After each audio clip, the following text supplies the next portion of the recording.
ऐसे चलेगा ये बैच। चलिए तो आइए अब आप नवनीत सर से पढ़िए, मेरा समय हो गया है। अगर आपको मेरी क्लास अच्छी लगी हो तो प्लीज आप शेयर कर दो थोड़ा सा, पढ़िए आप अच्छे से, प्लीज थोड़ा शेयर कर दीजिए और जिन्हें अच्छा लगा हो सब्सक्राइब करके वीडियो को लाइक कर दीजिए। Sir thank you, bye bye, नमस्कार। चलिए सभी को नमस्कार, सभी को गुड मॉर्निंग, सभी को जय हिंद। और आप लोगों के बीच में मैं आप लोगों के सब्जेक्ट को लेकर एक बार फिर से, देखिए इतनी मेहनत आप लोगों की टीम कर रही है तो आप लोगों की ये एक मॉरल ड्यूटी है कि आप लोग शेयर करें, सब्सक्राइब करें, चैनल को आगे बढ़ाने का काम करें, क्योंकि पूरी टीम आप लोगों के साथ बिल्कुल फ्री ऑफ कॉस्ट निःशुल्क मेहनत कर रही है। और गुरु दक्षिणा के रूप में अगर आप लोग खुद कुछ देना चाहते हैं तो वो आप लोगों के लाइक और आप लोगों के व्यूअर्स का, करंट व्यूअर्स का लगातार बढ़ते रहना है। जो व्यूअर्स बढ़ते रहेंगे, आपका लाइक बढ़ता रहेगा, आपका सब्सक्राइब करना बढ़ता रहेगा और आप चैनल को आगे से आगे प्रमोट करते रहोगे, तो वही गुरु दक्षिणा है। उसके अलावा कोई गुरु दक्षिणा यहाँ पे आप लोगों से हमने ना अपेक्षित की है और ना कर रहे हैं। तो आप लोगों को लेकर संविधान के जिस पार्ट पे मैं आ चुका था उस पार्ट को अब आगे बढ़ाऊंगा और आप लोगों को बताऊंगा संविधान से रिलेटेड महत्वपूर्ण आर्टिकल। कल हमने भाग 1 की शुरुआत कर दी थी, पार्ट 1 को शुरू कर दिया था। एक बार मैं फिर कहूंगा सभी को गुड मॉर्निंग बेटा, सभी को गुड मॉर्निंग, राम राम, जय हिंद। और सब्सक्राइब करते रहिए फटाफट, चैनल को लाइक करते रहिएगा। ये करंट व्यूअर्स अभी 1066 तक पहुंचे हैं, 1200 का टारगेट है, प्लस ही चाहिए मुझे। तो आप लोगों को अगर लगता है कि आपके अध्यापक इस लायक हैं तो आप लोग वहां तक पहुंचाओ जहां तक उनका मुकाम है। हर एक अध्यापक या किसी भी यूट्यूब पर आप लोग और भी चैनल्स देखते हैं और भी वीडियोस देखते हैं, 5-5 हज़ार व्यूअर्स वहां पर आते हैं। हम लोगों की शुरुआत है, स्टार्टिंग है, आप लोग यहां तक लेके आ रहे हैं तो उस 5000 प्लस हमें कुछ ही दिन में आप लोगों को व्यूअर्स के रूप में लेकर आना है। तो आप लोग सपोर्ट नहीं करेंगे तो हम लोगों का भी जो मनोबल है उसमें हम लोग भी मनोबल से डाउन होंगे और आप लोगों का, हमारा मनोबल डाउन होगा तो उसमें आप लोगों पर भी इफेक्ट पड़ेगा। इसीलिए बेहतर है आप लोग हमारे मनोबल को उच्च रखें ताकि आपके मनोबल को सीधे सिलेक्शन पर ले जाकर हम बिठा दें। अब हम बात करते हैं आज के सिलेबस के पार्ट की। जो पिछली क्लास में हम लोगों ने सिलेबस का पार्ट जहां छोड़ा था वहीं से मैं कंटिन्यू करूंगा। जो बच्चे आज नए जुड़े हैं ध्यान से सुन ले प्यारे बच्चों, हम लोग इस बैच में भारतीय संविधान व राज्य व्यवस्था, इंडियन पॉलिटिकल साइंस और साथ में उसी के पार्ट कॉन्स्टिट्यूशन को पढ़ रहे हैं। संविधान के भाग 1 पार्ट 1 को कल मैंने शुरू कर दिया था।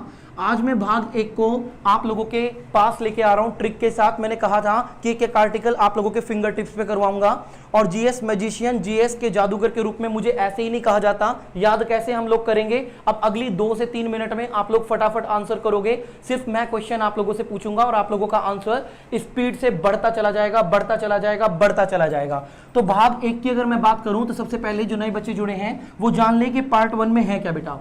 तो पार्ट 1 या भाग 1 में आप लोग पढ़ते हैं संघ। संघ को इंग्लिश में यूनियन बोलते हैं और संघ का जो निर्माण हुआ वो राज्य व संघ राज्य क्षेत्र यानी कि यूनियन टेरिटरी से मिलकर हुआ। संघ राज्य व संघ राज्य क्षेत्र, ये आप लोगों का टॉपिक चल रहा है भाग 1 में।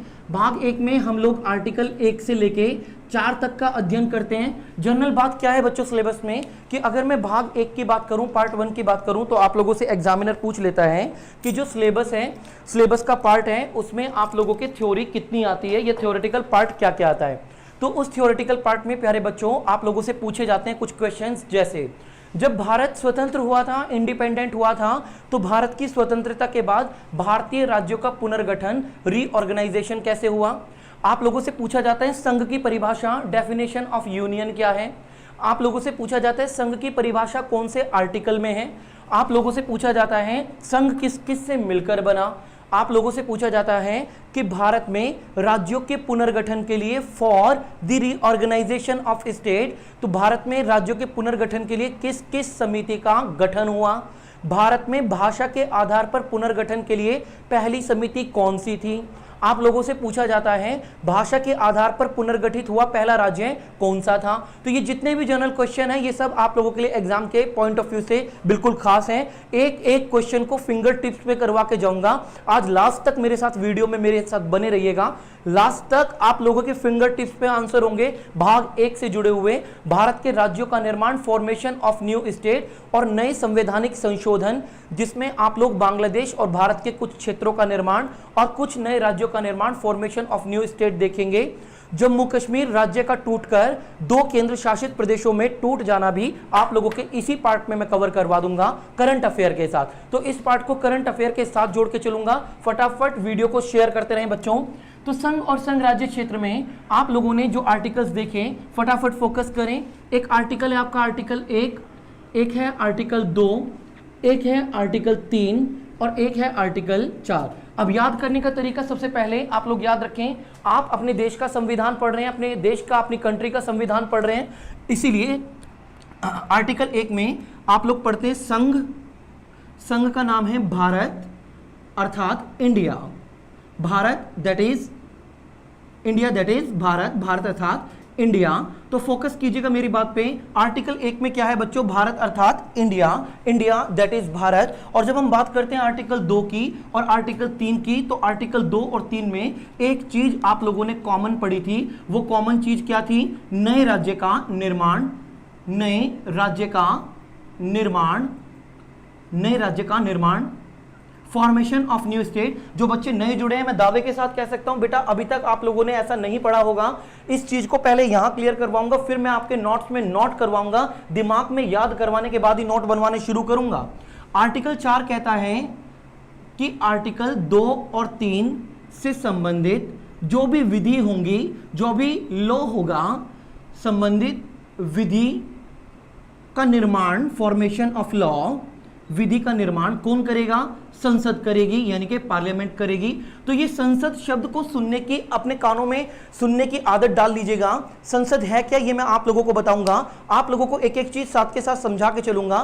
टेंशन की कोई बात नहीं है, एक एक चीज दिमाग में फीड होगी। अब आप लोग मेरे हिसाब से देखें, कलम को बिल्कुल एक साइड रख दें और दिमाग को अपने खोल लें और आप लोग मुझे बताएं आर्टिकल 1 में भारत है कि नहीं है। अगर आर्टिकल 1 में देश का नाम है भारत है, तो भारत का निर्माण, फॉर्मेशन ऑफ इंडिया, तो आर्टिकल 1 में हो गया। आर्टिकल 1 में फॉर्मेशन ऑफ इंडिया हो गया, भारत का निर्माण हो गया। तो जब एक देश का निर्माण होता है बच्चों, तो उसमें बाद में नए राज्यों का निर्माण भी होता है और कुछ राज्य टूटकर और अन्य राज्यों का निर्माण भी होता है। इसीलिए आप लोग याद रखिएगा बेटा, जब देश बनेगा तो देश में नए राज्यों का निर्माण भी होगा, फॉर्मेशन ऑफ न्यू स्टेट भी होगा। अगर मैं आर्टिकल 2 और आर्टिकल 3 की बात करूं, तो यहां दोनों आर्टिकल में एक चीज कॉमन है, नए राज्य का निर्माण। लेकिन फर्क क्या है? जब बाह्य क्षेत्र से, आउटर रीजन से नए राज्य का निर्माण होगा तो आर्टिकल 2 होगा, और जब आंतरिक क्षेत्र में परिवर्तन करके, इंटरनल एरिया में, आंतरिक क्षेत्र में परिवर्तन करके नए राज्य का निर्माण होगा तो आर्टिकल 3 होगा। तो फोकस कीजिए एक बार फिर से। क्वेश्चन नंबर 1, क्वेश्चन नंबर 1 आप लोगों से यह है कि भारत अर्थात इंडिया राज्यों का एक संघ होगा, कौन से आर्टिकल में है? आर्टिकल 1। भारत का निर्माण कौन से आर्टिकल में है? आर्टिकल 1। संघ का निर्माण कौन से आर्टिकल में है? आर्टिकल 1। संघ की परिभाषा कौन से आर्टिकल में है? आर्टिकल 1। संघ का निर्माण किस किस से मिलकर होगा? राज्य और केंद्र शासित प्रदेश, स्टेट एंड यूनियन टेरिटरी। तो राज्य और केंद्र शासित प्रदेशों से मिलकर किसका निर्माण हुआ? संघ। संघ का नाम बताएं? भारत अर्थात इंडिया। कौन से आर्टिकल में? आर्टिकल 1 में। तो आर्टिकल 1 में अगर संघ बन गया तो आर्टिकल 2 और 3 में किसका निर्माण है बच्चों? फटाफट मुझे बता दो। फॉर्मेशन ऑफ न्यू स्टेट, नए राज्यों का निर्माण आर्टिकल 2 में है या 3 में है? अगर दोनों आर्टिकल में है तो दोनों में फर्क क्या है? अगर बाहर से नए राज्य का निर्माण हुआ तो आर्टिकल 2 होगा, और आंतरिक क्षेत्र में परिवर्तन करके, इंटरनल सेक्टर में चेंज करके नए राज्य का निर्माण हुआ तो आर्टिकल 3 होगा। अब इन दोनों आर्टिकल को दिमाग में फीड करने का आसान तरीका ध्यान से सुन लीजिए। अगर बाहर का क्षेत्र जैसे नेपाल, भूटान, बांग्लादेश, म्यांमार, श्रीलंका, पाकिस्तान, तिब्बत या कोई भी टेरिटरी, कोई भी क्षेत्र भारत में शामिल होता है या उसके रीजन को भारत में शामिल किया जाता है और उसको भारत में पूर्ण राज्य का दर्जा, status of a complete status दे दिया जाता है, तो पूर्ण राज्य का स्तर या दर्जा दे दिए जाने के बाद आर्टिकल 2 की कंडीशन लागू होगी, क्योंकि वो बाहर का क्षेत्र था और बाहर के क्षेत्र से नए राज्य का निर्माण, फॉर्मेशन ऑफ न्यू स्टेट हुआ था। लेकिन जब आंतरिक क्षेत्र में परिवर्तन होने का मतलब जैसे उत्तर प्रदेश को लेकर के आप सभी को पता होगा, जिस समय मायावती जी मुख्यमंत्री थी तो वो एक पॉलिसी लेकर आई थी कि उत्तर प्रदेश के 4 टुकड़े कर देते हैं। तो उत्तर प्रदेश के अगर 4 टुकड़े हो जाते तो 4 नए राज्यों का निर्माण होता, formation of for new state होता। तो वो 4 नए राज्यों का निर्माण आंतरिक क्षेत्र में परिवर्तन होके होता, यानी कि भारत के इंटरनल रीजन में चेंज होकर होता। इसीलिए वो कौन सा आर्टिकल होता? 3। फॉर एग्जाम्पल, आंध्र प्रदेश से टूट करके तेलंगाना का निर्माण, आप लोगों से मेरा क्वेश्चन है, आप लोग मुझे बताएं, आंध्र प्रदेश से टूट करके तेलंगाना का निर्माण, formation of Telangana from Andhra Pradesh, कौन से आर्टिकल के अंदर आना चाहिए? फटाफट मैं कमेंट में ही ध्यान दे रहा हूं, जल्दी से आप लोग मुझे आंसर करें। जल्दी, मैं कमेंट पढ़ने शुरू कर दिए हैं, आप लोग मुझे आंसर करें फटाफट। सब्सक्राइब करने में बिल्कुल भी ढील मत करो। जो नए बच्चे हैं अभी जुड़े, कितने ही बच्चे ऐसे हैं जो अभी देख रहे हैं, लगातार देख रहे हैं, लेकिन चैनल को सब्सक्राइब नहीं कर रहे हैं। बेटा इससे अच्छा और आप लोगों को चाहिए क्या? क्वेश्चन साथ के साथ आप निकाल रहे हैं, सब्सक्राइब करने में आप डिले कर रहे हैं। फटाफट सब्सक्राइब करें और आंसर दें। आर्टिकल 3 धड़ाधड़ आप लोगों का आंसर आ गया। इससे ज्यादा क्या चाहते हो? क्वेश्चन नंबर 2, सिक्किम पर चोग्याल वंश का राजा था, चोग्याल वंश का शासन था और सिक्किम भारत का अंग नहीं था। Sikkim was not the part of India. अगर सिक्किम भारत का हिस्सा नहीं था तो आप लोग मुझे खुद बताएं, सिक्किम भारत के बाहर का क्षेत्र हुआ, और अगर बाहर के क्षेत्र को जोड़कर नए राज्य का निर्माण, फॉर्मेशन ऑफ न्यू स्टेट किया जाता है तो कौन सा आर्टिकल होगा? फटाफट बताओ। जब सिक्किम को जोड़ा गया तो कौन सा आर्टिकल होगा? जल्दी आप लोग ठोक कर आंसर कर दीजिए, जल्दी फटाफट मुझे बता दें। मैं इस आंसर को लेके ही आगे बढ़ूंगा। जुड़ते रहिए, लाइक करते रहिए, ठोकते रहो, सब्सक्राइबर्स बढ़ाते रहो। फटाफट मुझे आंसर कर दें। धड़ाधड़ आंसर दो आना शुरू हो गया है। तो बाहर से नए राज्य का निर्माण आर्टिकल 2, आंतरिक राज्य में परिवर्तन करके आर्टिकल 3। अब कुछ बच्चों के दिमाग में नहीं घुसता, वो बच्चे दिमाग नहीं लगा रहे तो उनका दिमाग भी लगवा देता हूं। बेटा उत्तर प्रदेश का नाम अगर परिवर्तन किया जाए, अगर स्टेट के राज्य के नाम के में भी परिवर्तन किया जाएगा तो क्या नए राज्य का पुनर्गठन होगा? तो उत्तर है न्यू स्टेट रीऑर्गेनाइजेशन हो जाता है। जैसे वर्तमान समय में उत्तर प्रदेश में योगी जी की सरकार है। कल योगी जी के मन में आया कि उत्तर प्रदेश का नाम बदलकर योगी आदित्यनाथ प्रदेश कर देते हैं, तो ऐसी स्थिति में कौन सा आर्टिकल होगा? आर्टिकल 3। मैंने कहा कि आप लोग ये मत समझना कि ऐसा होने वाला है, मेरा पर्पस है आपको समझाना, तो फोकस कीजिए। अगर कल योगी जी के मन में आया कि उत्तर प्रदेश का नाम बदलकर योगी प्रदेश कर दें तो कौन सा आर्टिकल होगा? आर्टिकल 3। मान लो कल योगी जी के मन में आया कि उत्तर प्रदेश के आधे भाग को मध्य प्रदेश को दे दें तो राज्य का पुनर्गठन रीऑर्गेनाइजेशन हुआ, तो कौन सा आर्टिकल होगा? आर्टिकल 3। मान लो कि मध्य प्रदेश का मन हुआ कि वो उत्तर प्रदेश के साथ जुड़कर नए राज्य का निर्माण करे, तो ऐसी स्थिति में कौन सा आर्टिकल होगा? 3। तो एक राज्य के टूटने से, दो राज्यों के जुड़कर मिलकर एक होने से, एक राज्य के नाम को चेंज करने से, उसकी बाउंड्री या सीमाओं में परिवर्तन करने से, आंतरिक क्षेत्र में, इंटरनल रीजन में जिस नए राज्य का पुनर्गठन या निर्माण होता है वो आर्टिकल 3 के अंतर्गत आता है।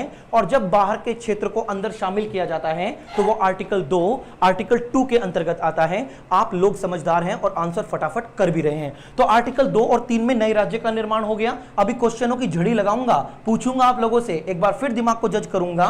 अब ध्यान से सुनो, जब राज्य का निर्माण आर्टिकल 2 और 3 के अंतर्गत होगा और जिन भी कानून व नियम या विधियों की आवश्यकता होगी तो उन विधियों का निर्माण कौन करती है?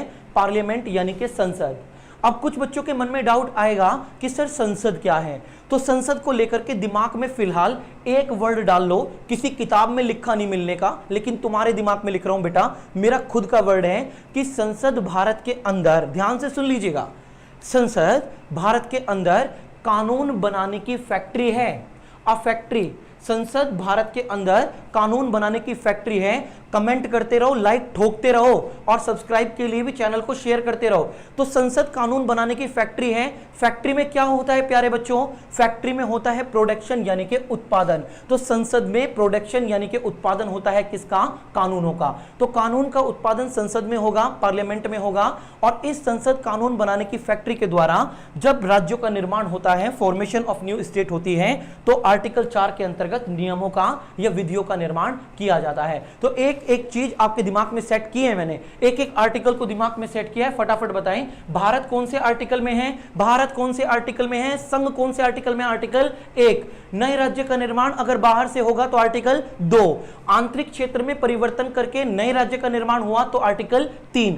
तो सबसे पहले देश बनेगा, फिर बाहर से नए राज्य का निर्माण, फिर आंतरिक क्षेत्र में नए राज्य का निर्माण, और फिर आर्टिकल 2 और 3 से संबंधित विधियों का निर्माण आर्टिकल 4 में। तो आर्टिकल 4 में आप लोग पढ़ते हैं 2 या 3 से संबंधित विधि या नियमों का निर्माण, फॉर्मेशन। सभी के दिमाग में चीज सेट होती जा रही है। अगर आप लोगों को ये आर्टिकल दिमाग में छपते जा रहे हैं, सेट होते जा रहे हैं, तो फटाफट कमेंट में यस लिख के भेज दो और जल्दी से मुझे बता दो कि आर्टिकल याद हुए कि नहीं। आर्टिकल 1 में देश याद रखना अपना, आर्टिकल 2 में बाहर से नए राज्य का निर्माण कर देना, आर्टिकल 3 में आंतरिक क्षेत्र से नए राज्य का निर्माण कर देना, और आर्टिकल 4 में नए राज्य के निर्माण के लिए कानून या विधियों का निर्माण कर देना। बस इतना इतना सा काम प्यारे बच्चों आप लोगों को करना है, इतने से काम पर आप लोगों को फोकस करना है, फिर आप लोगों की टेंशन खत्म। आर्टिकल 1 से लेकर 4 तक का पार्ट आपका कंप्लीट हो गया है। फटाफट आप लोग मुझे आंसर करते रहें, yes yes yes yes, okay okay okay okay, good. मैं यही चाहता हूं कि आप लोगों का आंसर धड़ाधड़ मेरे पास आता रहे, आप लोगों के आंसर फटाफट मेरे पास आते रहें जल्दी से। Very good very good very good very good. जहां प्रॉब्लम है वहां मुझे रोको, जहां समझ नहीं आ रहा वहां मुझे टोक दो। मैं एक एक चीज को दिमाग के अंदर सेट करके जाऊंगा। बेटा मेरे आने का पर्पज ही है, जीएस मैजिशियन नवनीत नहवाल आया ही इसलिए है कि आप लोगों के सिलेक्शन को सुनिश्चित करके जाएगा, मेरिट बनवा के जाएगा। तो फोकस कीजिए फटाफट। अब आगे बढ़ेंगे और इंपॉर्टेंट और कुछ पार्टों को देखेंगे। तो संघ की परिभाषा से लेकर नए राज्य का निर्माण, यानी कि आर्टिकल 1 2 3 4 में आज तक आप लोगों ने जो चीजें पढ़ी या देखी हैं, मैंने बिल्कुल डिफरेंट ही करा दिया बच्चों। मैंने आपको बिल्कुल अलग करा दिया। आप लोगों को मैंने बता दिया कि इन आर्टिकल में सिर्फ इतना सा याद रखना। फटाफट आप लोगों को मैं 30 सेकंड का समय दूंगा, इसे कॉपी कीजिएगा। प्यारे बच्चों इसे कॉपी कर लीजिए, कॉपी कर लीजिए, जल्दी से कॉपी कर लीजिएगा। मैं नहीं चाहता कि आप लोगों का समय खराब हो, और मैं ये चाहता हूं कि आप लोगों के नोट्स प्रॉपर बनते रहें। ऐसे नोट्स कहीं नहीं बनने वाले बेटा, मैं फिर बता रहा हूं आप लोगों को। अरे ल्यूसेंट खोल करके या अन्य किसी किताब को खोल करके बैठ जाएंगे अध्यापक आपके सामने और धड़ाधड़ पॉइंट पे पॉइंट लिखवाने शुरू कर देंगे। बचो ऐसी स्टडी से, और नमस्ते करो ऐसी स्टडी को, और पढ़ो वो स्टडी जो दिमाग में सेट हो और अच्छे प्रॉपर नोट्स बने। फटाफट बनाओ। एग्जाम के टाइम पे मेरे नोट्स के इन चार्टों को रिवाइज करके चले जाना, पेपर में क्वेश्चन रखे मिलेंगे एज इट इज। फटाफट कॉपी कीजिए, फिर मैं आगे लेके चलता हूं आप लोगों को कुछ और इंपॉर्टेंट पार्ट पे। फटाफट आप लोग कॉपी कीजिए।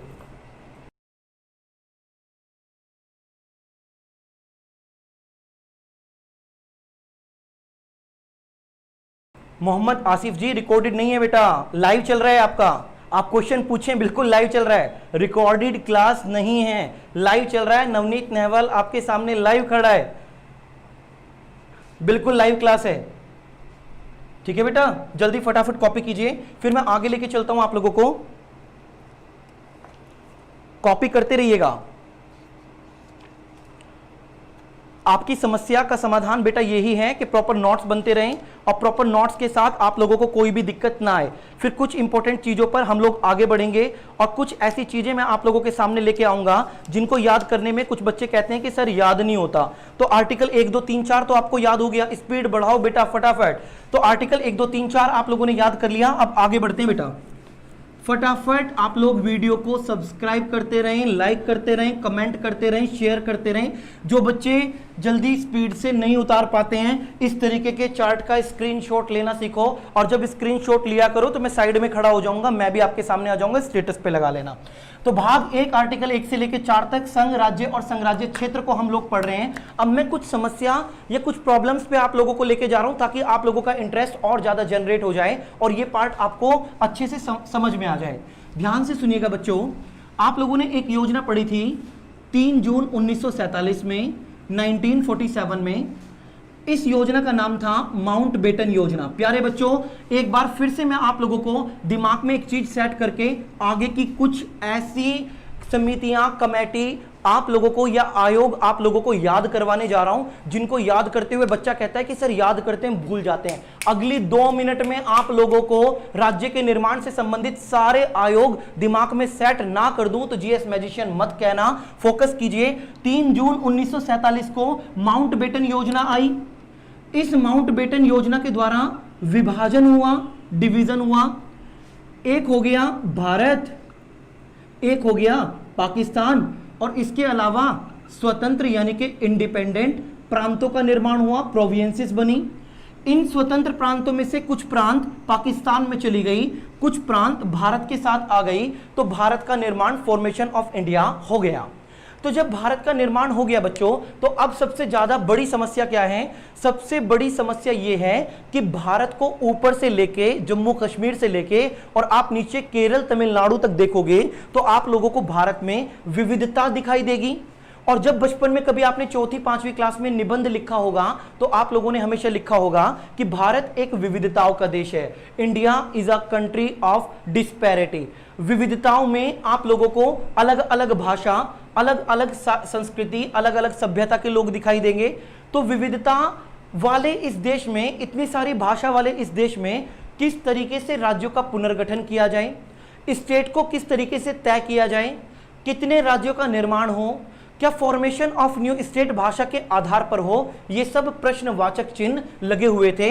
और इन्हीं प्रश्नवाचक चिन्हों का आंसर खोजने के लिए स्वतंत्रता के बाद जो सबसे बड़ी समस्या आई, स्वतंत्रता के बाद जो सबसे बड़ी समस्या आई वो क्या थी बच्चों? वो थी राज्यों का पुनर्गठन, रीऑर्गेनाइजेशन ऑफ स्टेट। तो सबसे बड़ी समस्या राज्यों का पुनर्गठन थी, रीऑर्गेनाइजेशन ऑफ स्टेट थी। और इस पुनर्गठन में भी पुनर्गठन का बेस यानी कि आधार क्या होगा? क्या भाषा को आधार मान के राज्य को पुनर्गठित कर दें?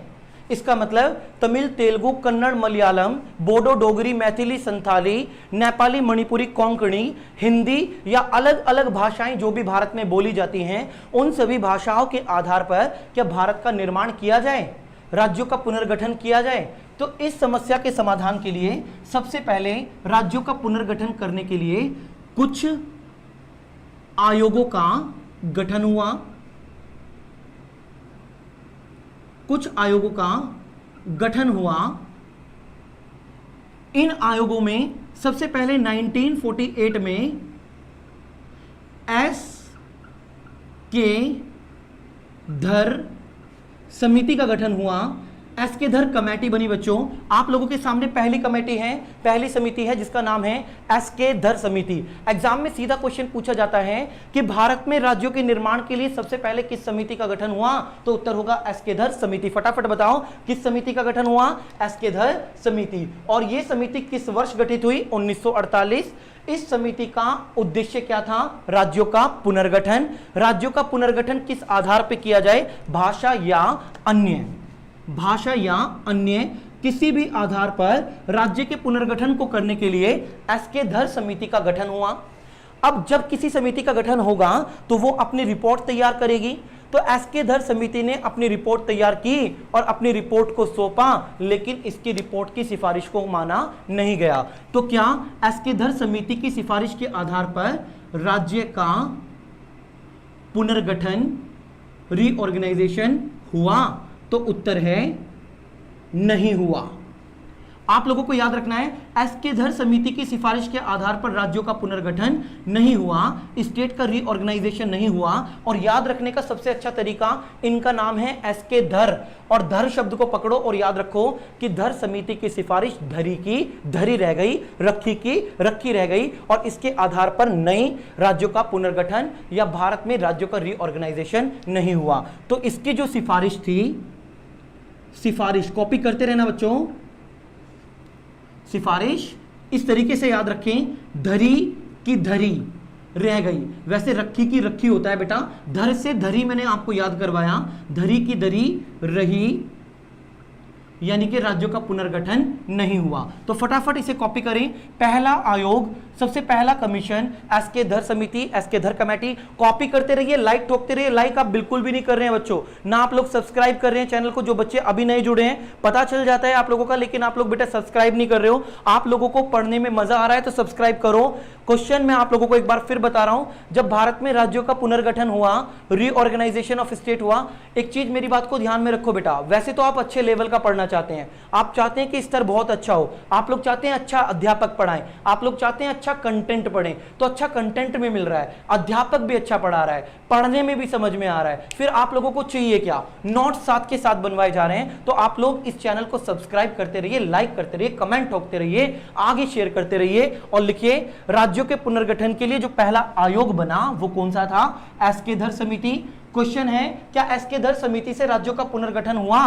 तो उत्तर है पुनर्गठन नहीं हुआ। क्यों?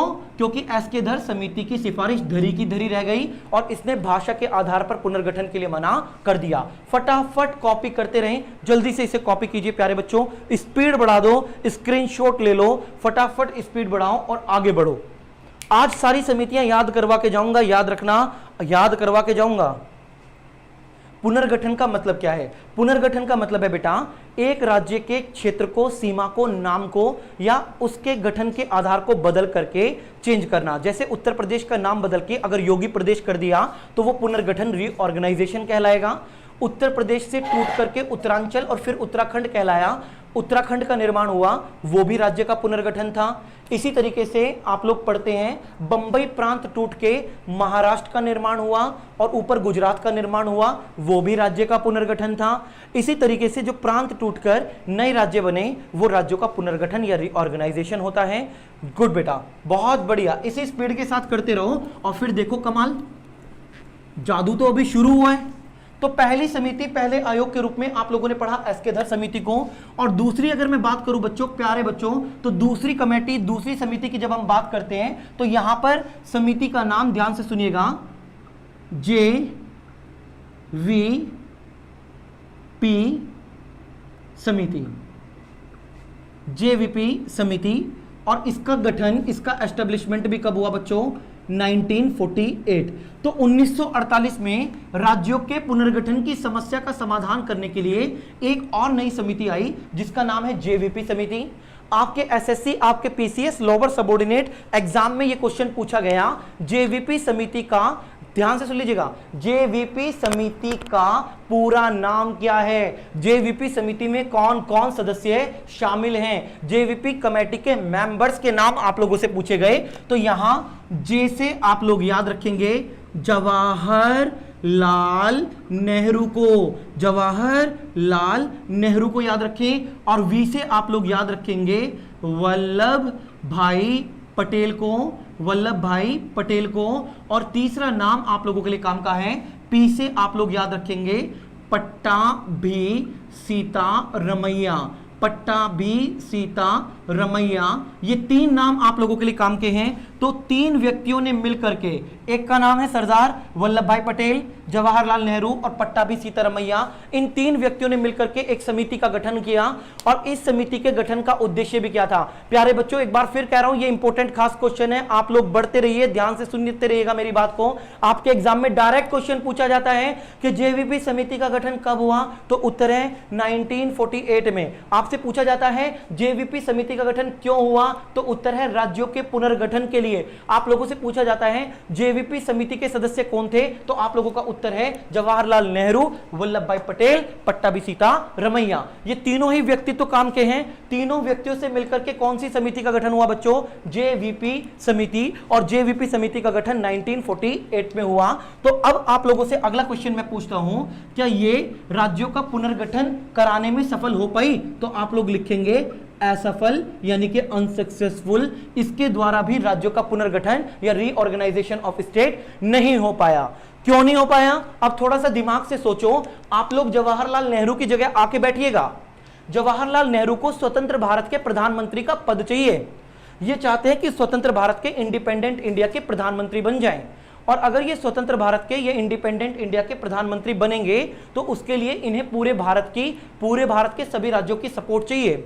अगर इन्होंने भाषा के आधार पर, किसी एक भाषा के आधार पर राज्य का पुनर्गठन कर दिया तो हो सकता है कि इनके विरोधी बढ़ जाएं और इनको आगामी इलेक्शन में वोट कम मिले। इसीलिए जवाहरलाल नेहरू ने बड़ा सेफ खेला। सेफ खेलने का मतलब इन्होंने रिस्क नहीं लिया, और इस आयोग ने राज्यों के पुनर्गठन की मांग को, demand of the reorganisation of state को क्या किया बच्चों? पेंडिंग कर दिया। इन्होंने इस पर कोई विशेष ध्यान नहीं दिया। इन्होंने कहा कि इस पर आगे चलकर बात की जाएगी। स्वतंत्रता, इंडिपेंडेंट इंडिया हो चुका था। इन्होंने कहा कि इलेक्शन के बाद, निर्वाचन के बाद इस पर फोकस किया जाएगा और राज्यों का पुनर्गठन कर दिया जाएगा। तो राज्यों के पुनर्गठन के लिए 1948 की जेवीपी समिति भी क्या रही? असफल रही। इसके द्वारा भी राज्यों का पुनर्गठन नहीं हो पाया। फटाफट कॉपी कीजिए, मैं आप लोगों को सिर्फ 5 सेकंड का समय दूंगा। स्क्रीनशॉट लीजिए या कॉपी कीजिए, फटाफट स्पीड बढ़ा दीजिएगा, जल्दी स्पीड से। कमेंट्स में आप लोगों के देख रहा हूं। बिल्कुल बेटा, बिल्कुल बेटा, सब्सक्राइब करते रहिए। सब्सक्राइबर बढ़ते रहने चाहिए बेटा, सब्सक्राइबर बढ़ते रहने चाहिए। आप लोग सब्सक्राइब नहीं कर रहे हैं, आप लोग शेयर नहीं कर रहे हैं, आप लोग लाइक भी नहीं कर रहे हैं। आप लोग शेयर करें, वीडियो को आगे से आगे बढ़ाएं। शेयर कीजिए, शेयर जरूर कीजिए बच्चों, जल्दी फटाफट कॉपी कीजिएगा।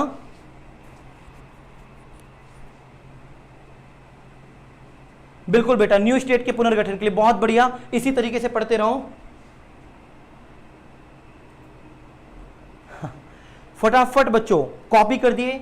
और कॉपी करने के बाद अगले आयोग की तरफ बढ़िएगा। तो ये दो आयोग मैंने आप लोगों को बताए, इन दोनों आयोगों को मैं आप लोगों को महज कुछ सेकंडों में याद करवाता हूं। राज्यों के पुनर्गठन के लिए आप लोग फोकस करें। वर्ष है 1948, एक समिति का नाम था धर आयोग या धर कमीशन, और एक समिति का नाम था जेवीपी समिति। आप लोग बताएं, क्या दोनों समितियां, दोनों कमेटी सफल रही या असफल रही? तो उत्तर है दोनों ही समितियां असफल रही, दोनों ही कमेटियां अनसक्सेसफुल रही। तो दोनों समितियों के द्वारा राज्यों के पुनर्गठन की मांग को पूरा नहीं किया गया। तो उसके बाद समस्या एक और बढ़ जाती है, और आप लोगों के यूपीएसआई, कांस्टेबल, एसएससी, सीजीएल कोई ही एग्जाम होगा जहां आप लोगों से आंध्र प्रदेश को भाषा के आधार पर, तेलुगु भाषा के आधार पर गठित होने का क्वेश्चन ना पूछा गया हो। तो अब मैं आप लोगों को एक और स्टोरी पे लेके जाता हूं। मेरी कहानी पे ध्यान देना,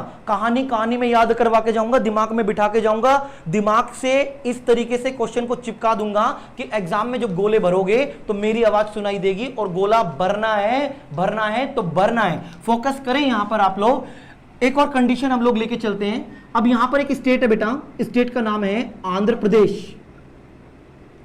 आंध्र प्रदेश में एक कांग्रेसी नेता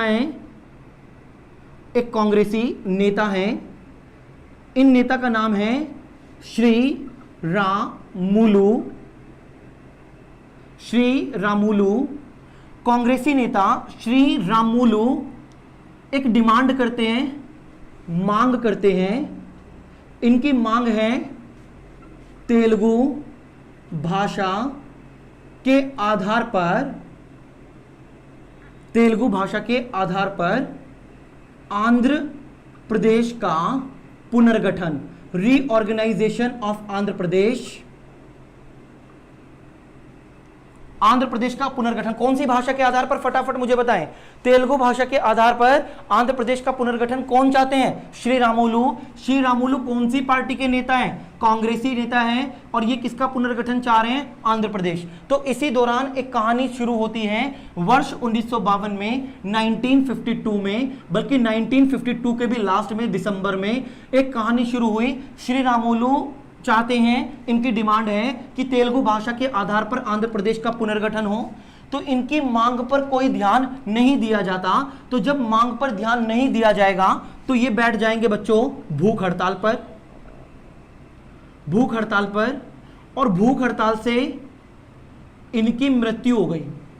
इनकी मृत्यु यानी कि डेथ हो गई। और जब किसी व्यक्ति की मृत्यु हो जाए, वो आपके अधिकार के लिए, आपके हक की लड़ाई लड़ रहा हो, तो ऐसी स्थिति में आप लोगों की सहानुभूति उस व्यक्ति के साथ जुड़ जाती है। और यहां पर आप लोगों की सहानुभूति किसके साथ जुड़ी? श्री रामुलु। आंध्र प्रदेश के लोग सड़कों पर आ गए और उन्होंने कहा कि श्री रामुलु की कुर्बानी को बर्बाद नहीं जाने देंगे, तेलुगु भाषा के आधार पर आंध्र प्रदेश को नए राज्य के रूप में पुनर्गठित करवा के रहेंगे। लोगों ने हड़ताल करनी शुरू कर दी, स्ट्राइक बढ़ती चली गई।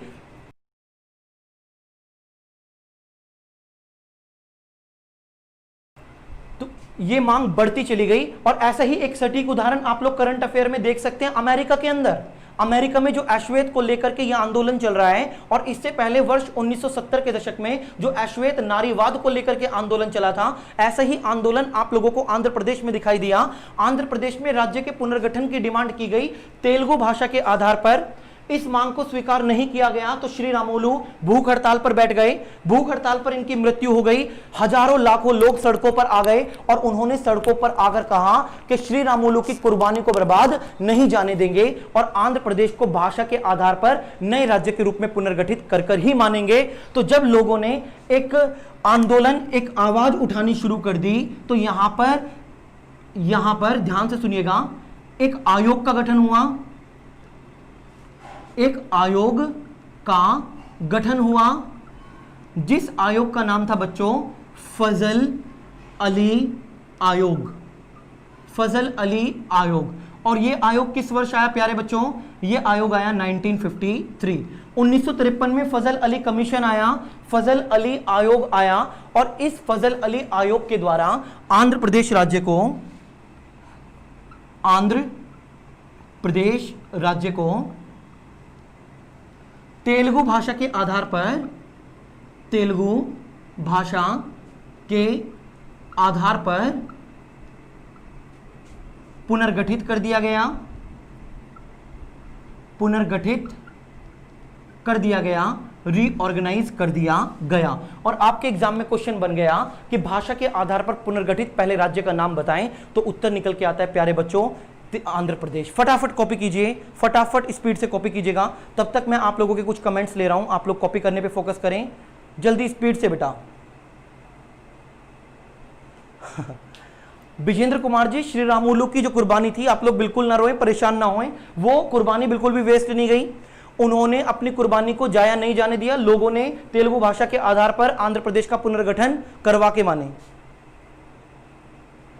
फटाफट कॉपी करते रहिएगा, मैं कमेंट्स आप लोगों के तब तक ले रहा हूं।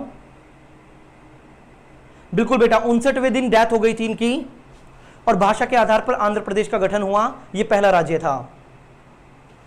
बेटा लेखपाल में इससे बाहर कुछ नहीं होना, याद रखिएगा। इससे बाहर एक भी क्वेश्चन लेखपाल में दिखाओ तो आके कमेंट, मैं आप लोगों से चैलेंज करता हूं, आप लोग मुझे बताएं। लेखपाल, UPSC, UPSI, UPPCS, general exam के किसी भी कंपटीशन में यहां कोई नहीं बाहर आने वाला। यही क्वेश्चन सारे के सारे आने हैं। फटाफट कॉपी कीजिएगा, जल्दी से कॉपी करें।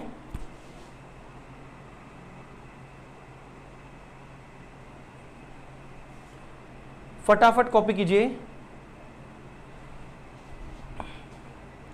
इसे कॉपी करो। फिर एक बार मैं आपको 2 मिनट में फिर याद करवाता हूं, क्योंकि मेरा पर्पस है बिना याद करवाए मैं आगे नहीं लेके चलूंगा। याद करवाऊंगा, दिमाग में सेट करूंगा और उसी के बाद हम लोग आगे बढ़ेंगे।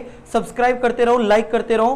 कोई भी प्रॉब्लम है, आप लोगों की प्रॉब्लम का सोल्यूशन यहाँ पे मैं बैठा हूं, यहाँ पर मालवीय क्लासेस बैठी है, तो आप लोग तुरंत अपनी प्रॉब्लम को बताएं। आपको हर तरीके का, हर प्रकार का कोर्स हम लोग प्रोवाइड करवा रहे हैं और इस पूरे जीरो से हीरो बैच को आप लोग प्रमोट करें, मैक्सिमम सब्सक्राइबर्स को बढ़वाएं, शेयर करें और लोगों को भेजें, इस लिंक को शेयर करें मैक्सिमम से मैक्सिमम। जल्दी कॉपी करते रहें बच्चों।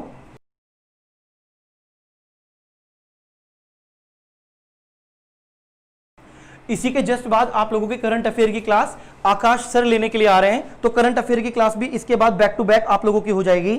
ठीक है, फटाफट आप लोग इसे कॉपी कीजिएगा।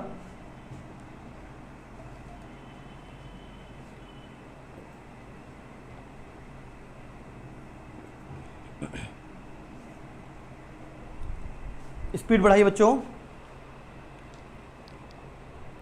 चलिए, मैं उम्मीद करता हूं आप लोगों ने कॉपी कर लिया होगा। मूल विधि, मूल विधि भी जल्दी शुरू हो जाएगी बेटा, टेंशन मत लो।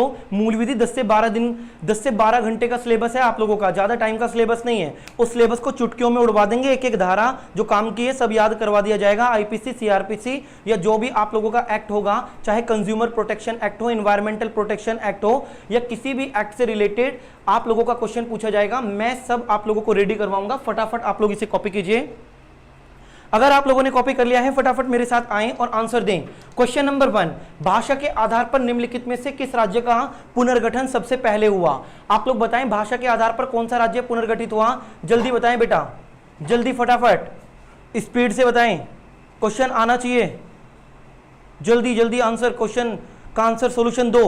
भाषा के आधार पर पुनर्गठित हुआ पहला राज्य, जल्दी बेटा जल्दी, फटाफट फटाफट, व्यूअर्स बढ़ाते नहीं, जल्दी स्पीड से।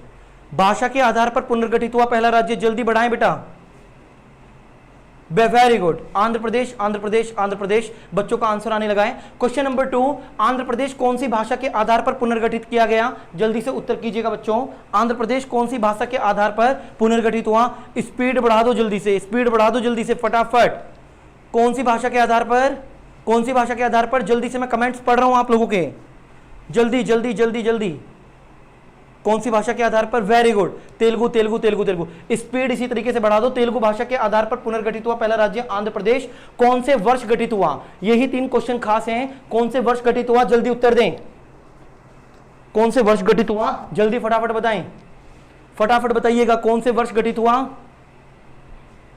1953, 1953। बहुत बढ़िया, जबरदस्त, बिल्कुल एकदम जान डाल देते हो आप लोग पढ़ाने वाले अध्यापक। इसी तरीके से मेहनत करते रहो। वर्ष 1953 में तेलुगु भाषा के आधार पर आंध्र प्रदेश का पुनर्गठन हो गया। पुनर्गठन के लिए निम्नलिखित में से कौन सी समिति या कौन से आयोग के द्वारा, कौन से आयोग के द्वारा? बताइए जल्दी फटाफट, कौन से आयोग का गठन हुआ? इस आयोग को भी मैं लेके आऊंगा, जल्दी बताएं कौन से आयोग के द्वारा। जल्दी जल्दी जल्दी, आयोग का नाम भी बता दो, जल्दी बता दो बच्चों। बहुत बढ़िया, फजल अली फजल अली फजल अली फजल अली। झड़ी लगा दी आप लोगों ने आंसर की, झड़ी लगा दी आप लोगों ने आंसर की। मजा आ गया बिल्कुल आप लोगों के आंसर देख के। फटाफट इसी तरीके से आप लोग आंसर्स करते रहें, कमेंट करते रहें, लाइक करते रहें, सब्सक्राइब करते रहें, ठोकते रहिए लाइक फटाफट। आप लोगों के अगले क्वेश्चन पे मैं आप लोगों को लेके आता हूं। आप लोग बताएं राज्यों के पुनर्गठन के लिए सबसे पहले कौन सी समिति का गठन हुआ था? या आप लोग सीधा क्वेश्चन मुझे आंसर करें कि एसके धर समिति का गठन किस वर्ष हुआ? फटाफट बताएं। एसके धर समिति, एसके धर समिति, एसके धर समिति, एसके धर समिति किस वर्ष आई? जल्दी बताइएगा। एसके धर समिति बताओ बेटा, बताओ जल्दी से। एसके धर समिति किस वर्ष आई? फटाफट बताएं जल्दी से, स्पीड बढ़ा दो। 1948, 1948। गजब, कमाल कर दिया प्यारे बच्चों। बस यही मेहनत तो मैं आपकी चाहता हूं। मैंने कहा था यही मैजिक है, यही जादू है, आंखों से आंखें मिलाकर और वॉइस का इंटरेक्शन सीधे कानों में डालकर, यही जादू है बेटा। इसी जादू को अगर समझ गए तो सिलेक्शन कितना नजदीक है खुद कमेंट में लिख के बता देना कि कितना सेटिस्फाई हो, कितना सेटिस्फाई नहीं हो। और सेटिस्फाई हो तो वीडियो को आगे शेयर कर दो, बढ़ा दो, जीएस मैजिशियन नवनीत नेहवाल का नाम आगे। और आगे बढ़ते हैं। अब फजल अली आयोग का गठन हो गया तो फजल अली आयोग से रिलेटेड अगले 7 से 8 क्वेश्चन अगली 2 से 3 मिनट में दिमाग में घुसा दूंगा। आप लोगों के ये जो क्वेश्चंस थे आप लोगों को याद हो चुका है। एग्जाम के टाइम पे इस चार्ट को एज इट इज पढ़ के चले जाना। दावा करता हूं एक क्वेश्चन बाहर नहीं आने वाला। अब आगे बढ़ाता हूं बेटा आप लोगों को और लेके चलते हैं आप लोगों को सीधे फजल अली आयोग पर। फजल अली आयोग को लिखने से पहले आप लोग एक नोट बनाएं। प्यारे बच्चों एक नोट बनाइएगा और नोट में लिखिएगा भाषा के आधार पर पुनर्गठित होने वाला, on the basis of language, भाषा के आधार पर पुनर्गठित होने वाला, भाषा के आधार पर रीऑर्गेनाइज यानी कि पुनर्गठित होने वाला, पुनर्गठित होने वाला पहला राज्य, फर्स्ट स्टेट, पहला राज्य फर्स्ट स्टेट आंध्र प्रदेश था। पहला राज्य फर्स्ट स्टेट आंध्र प्रदेश था। जल्दी स्पीड से इस नोट को लिखिए और फजल अली आयोग को याद करने के लिए तैयार हो जाइए फटाफट। अगले ट्विस्ट के लिए तैयार हो जाइए। ट्विस्ट आ रहा है आप लोगों का, धड़ाधड़ ट्विस्ट आ रहा है। फजल अली आयोग को पूरा उंगलियों पे करवा दूंगा, पेपर में रखा मिलेगा। क्वेश्चन पेपर्स को पुराने गूगल पे जाकर के सर्च मार के देखो। अगर आप लोगों को ये क्वेश्चन ना मिले तो आप लोग मुझे बताएं फटाफट। चलिए बेटा, गाजीपुर से बच्चा जुड़ा हुआ है, बिल्कुल आंसर बेटा आप सही कर रहे हैं।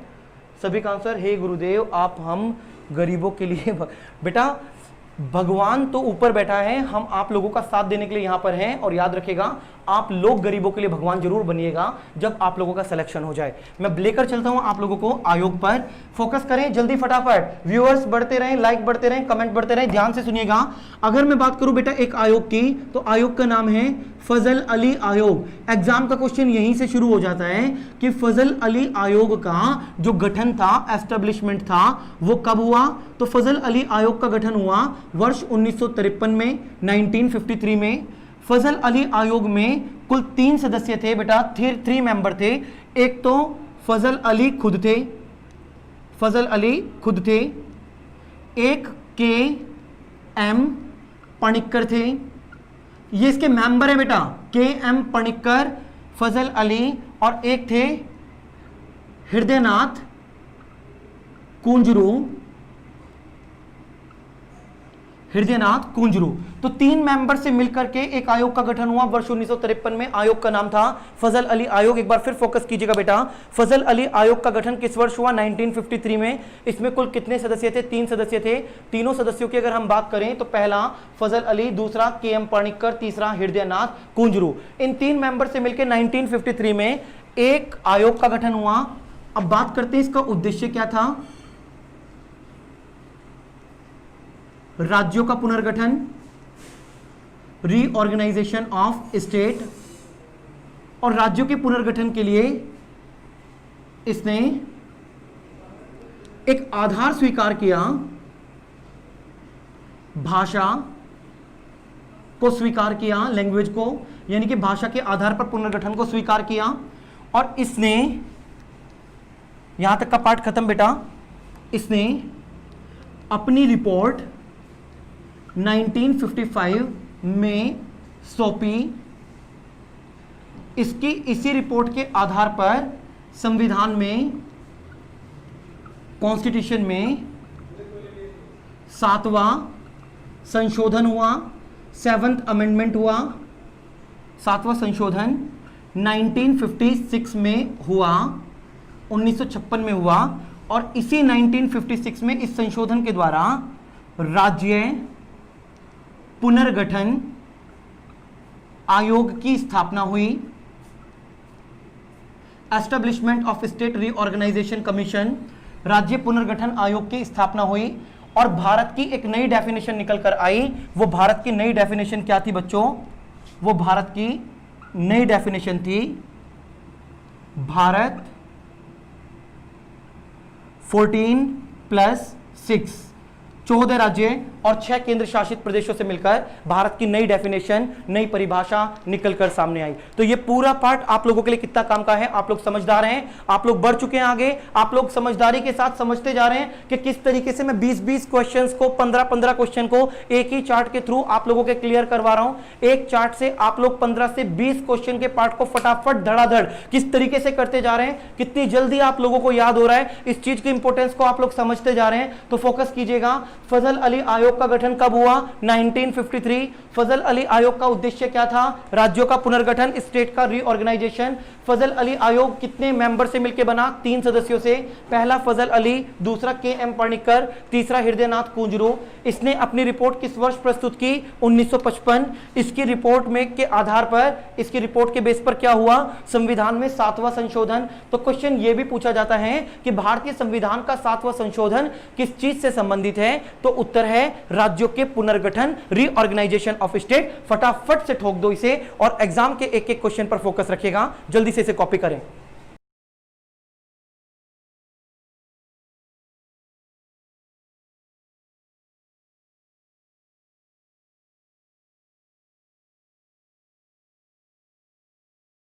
फटाफट कॉपी कीजिए बेटा, फटाफट कॉपी करते रहिएगा और इस मेहनत को जाया ना जाने दें। जो मेहनत आप लोगों के लिए की जा रही है, निशुल्क की जा रही है, फ्री ऑफ कॉस्ट की जा रही है, और फिर भी आप लोग चैनल पे आ रहे हैं, जुड़ रहे हैं, लेकिन सब्सक्राइब नहीं कर रहे हैं। बेटा इतनी तो रिक्वेस्ट आप लोगों से की ही जा सकती है कि जब अभी कुछ 8 से 10 बच्चे अभी भी ऐसे हैं जो चैनल को देख रहे हैं लेकिन सब्सक्राइब नहीं किया है, बेटा आप सब्सक्राइब करो। पढ़ाने में कोई कमी है तो कमेंट में लिख के भेजो, आपके कमेंट का स्वागत है, उस पर काम किया जाएगा। आप लोग सब्सक्राइब जरूर करें।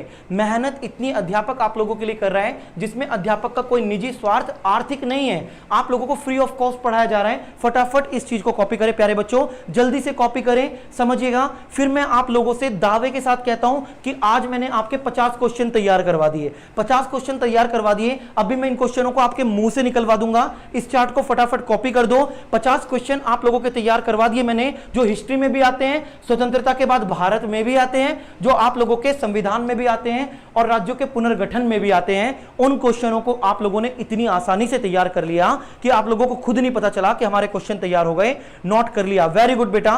फटाफट आप लोग बताएं, आप लोगों से मैं व्यक्तिगत रूप से क्वेश्चन पूछता हूं बेटा, जो आप लोगों को पढ़ाया जा रहा है क्या उस पढ़ाने में कोई कमी है? और अगर कमी नहीं है तो आप वीडियो को शेयर सब्सक्राइब क्यों नहीं कर रहे हैं? आप लोग लाइक क्यों नहीं कर रहे हैं? आप लोग लाइक करने में कंजूसी कर रहे हो।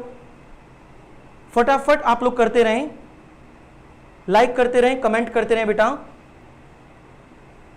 फटाफट। चलिए अब मैं आप लोगों को लेके आता हूं यहीं पर क्वेश्चन। आप लोगों के संविधान में क्या क्या पूछे गए आप लोग मुझे आंसर कीजिएगा।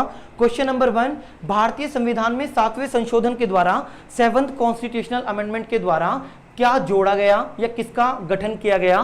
तो 7वें संशोधन के द्वारा, मैं आपको नोट बनवा के लिखवाता हूं बेटा। एक नोट बनाए इसके नीचे, NOTE, एक नोट बनाइए जल्दी से और नोट में लिखिएगा, फटाफट नोट में लिखिएगा 7वें संविधान संशोधन के द्वारा थ्रू 7th कॉन्स्टिट्यूशनल अमेंडमेंट, 7वें संविधान संशोधन के द्वारा, फटाफट बढ़ा दो बेटा, फटाफट बढ़ते रहिएगा। 7वें संविधान संशोधन के द्वारा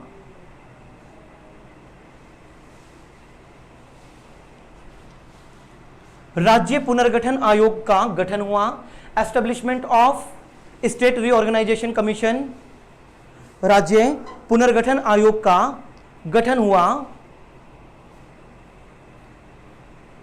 वो बेटा बता रहा हूं 14+6 उसी पे आ रहा हूं, टेंशन ना लें। 14+6 पे आ रहा हूं, जब तक क्लियर करूंगा नहीं तब तक आगे बढ़ूंगा नहीं। लिखेगा राज्य पुनर्गठन आयोग का गठन हुआ इस आयोग के द्वारा, थ्रू दिस कमीशन, इस आयोग के द्वारा भारत को, इस आयोग के द्वारा भारत को, इस आयोग के द्वारा भारत को 14 राज्य और 6 केंद्र शासित प्रदेशों में बांटा गया। तो ये 14 + 6 राज्य और यूनियन टेरिटरी है बेटा। इस आयोग के द्वारा भारत को 14 राज्य और 6 केंद्र शासित प्रदेशों में बांटा गया। 6 केंद्र शासित प्रदेशों में बांटा गया, केंद्र शासित प्रदेशों में बांटा गया। अब आप लोगों को लेके चलता हूं मैं 2015। मैं दावे के साथ फिर कह रहा हूं कि ये पढ़ाना जनरल कंपटीशन का है, और मेरे जनरल कंपटीशन में से पीसीएस प्रीलिम्स क्वालिफाई करके बच्चे मेंस लिखते हैं बच्चों। तो आप लोग समझ जाओ, आप लोगों को एक अच्छा लेवल मिल रहा है, उसकी कदर करो, लाइक करते रहो, ठोकते रहो जीएस गुरु नवनीत नेहवाल, जीएस मैजिशियन को फोकस कीजिएगा। यहाँ पे आप लोगों ने जो 14 + 6 पढ़ा, इसको आप लोगों ने किस तरीके से, मैं आपको एक ही मिनट में, एक ही सेकंड में समझा दूंगा। आप लोगों ने 14 + 6 2015 के पीसीएस के पेपर पर जाइए। 2000 पीसीएस में 15 में आप लोगों से क्वेश्चन पूछा गया था कि 1956 के राज्य पुनर्गठन अधिनियम के द्वारा, स्टेट रीऑर्गेनाइजेशन एक्ट के द्वारा भारत की स्थिति क्या थी। तो ऑप्शन में था 14 + 6, 14 + 6 यानी कि 14 राज्य और 6 केंद्र शासित प्रदेश। तो जिस समय 1956 में राज्य का पुनर्गठन हुआ, उस समय भारत की स्थिति 14 + 6 थी, जो वर्तमान में आप लोगों को 28 राज्य के रूप में दिखाई देती है। तो वो चीज मैं आप लोगों को लेकर जाऊंगा, किस तरीके से नए राज्यों का निर्माण हुआ वो भी आपको बताऊंगा। हिस्ट्री का स्वतंत्रता के बाद भारत का पार्ट यहीं पर कंप्लीट करवाऊंगा, ताकि आप लोगों को दिक्कत ना आए। यहां तक कोई भी दिक्कत उम्मीद करता हूं आप लोगों को नहीं आई होगी। स्टेट रीऑर्गेनाइजेशन एक्ट को भी आप लोगों ने पढ़ लिया। 14 राज्य और 6 केंद्र शासित प्रदेशों के रूप में भारत की परिभाषा वर्ष 1956 को भी आप लोगों ने पढ़ लिया। अब आगे की अगर मैं बात करूं बच्चों, इसे मैं आप लोगों को यहीं पे लिख के रहने देता हूं और आप लोगों को बता दूं। अगर मैं आगे की बात करूं, अगले क्वेश्चंस में आप लोगों से एग्जाम में क्वेश्चन पूछा जाता है कि भारत में 14 राज्यों के बाद वर्तमान के 28 राज्य किस तरीके से बने। वैसे तो 29 राज्य थे बेटा, लेकिन जम्मू कश्मीर को अब केंद्र शासित प्रदेश के रूप में तोड़ दिया गया। जम्मू कश्मीर केंद्र शासित प्रदेश कैसे बना, किस तरीके से आगे नए राज्यों का निर्माण हुआ, किस तरीके से अलग अलग विदेशी उपनिवेशों के द्वारा भारत के क्षेत्र को भारत में शामिल किया गया, और कौन कौन से राज्य का पुनर्गठन आप लोगों के लिए काम का है, कौन कौन सी स्टेट का रीऑर्गेनाइजेशन आप लोगों के लिए काम का है, वो सारे रीऑर्गेनाइजेशन पुनर्गठन मैं आप लोगों को एक एक करके लिखवाऊंगा। अभी कुछ कमेंट्स हैं, मैं पहले कमेंट ले लेता हूं, उसके बाद मैं आगे बढ़ूंगा। कुछ बच्चे कमेंट कर रहे हैं, सर फजल अली आयोग की रिपोर्ट 1955 में आई और इससे पहले ही आंध्र प्रदेश, क्योंकि बेटा समस्या थी। समस्या क्या थी कि आंध्र प्रदेश के लोग जो थे सड़कों पर थे, तो आंध्र प्रदेश को तो 1953 में तत्काल प्रभाव के कारण बिल्कुल तत्काल प्रभाव से पुनर्गठित कर दिया गया, लेकिन इनकी जो एक्चुअल रिपोर्ट आई वो 1955 में आई और 1956 में पुनर्गठन हुआ। वो समस्या थी, समस्या का समाधान तत्काल होता है। और भी कुछ क्वेश्चंस है बच्चों के चलिए बेटा, और भी कुछ क्वेश्चंस हैं फजल अली आयोग को लेकर। सर आप बहुत अच्छा पढ़ाते हो, थैंक यू बेटा। भाषा आयोग का गठन कब हुआ वो भी बताऊंगा बेटा, 1949 पे भी लेके चलूंगा, लैंग्वेज कमीशन पे। और ठीक है बेटा, ओके। ये सारे क्वेश्चंस मैं आप लोगों को करवा चुका हूं। एक बच्चा पूछ रहा है सर आप क्वेश्चन की पीडीएफ भी दोगे हमको? बिल्कुल मिलेगी, टेंशन मत लो बेटा। क्वेश्चंस का डिस्कशन भी होगा, क्वेश्चंस की पीडीएफ भी मिलेगी, तो टेंशन लेने की जरूरत नहीं है। जो चीज पढ़ा दी वो चीज आपको क्लियर कट बताई जाएगी। सर आप नोट्स लिखवाए ना? बेटा बिना नोट्स लिखवाए काम नहीं चलेगा, याद रखिएगा। फिर हम में और सब में फर्क क्या रहेगा? अगर मैं भी आप लोगों से कहूं कि वीडियो को पॉज कर करके नोट बना लो, तो ऐसे काम नहीं चलता।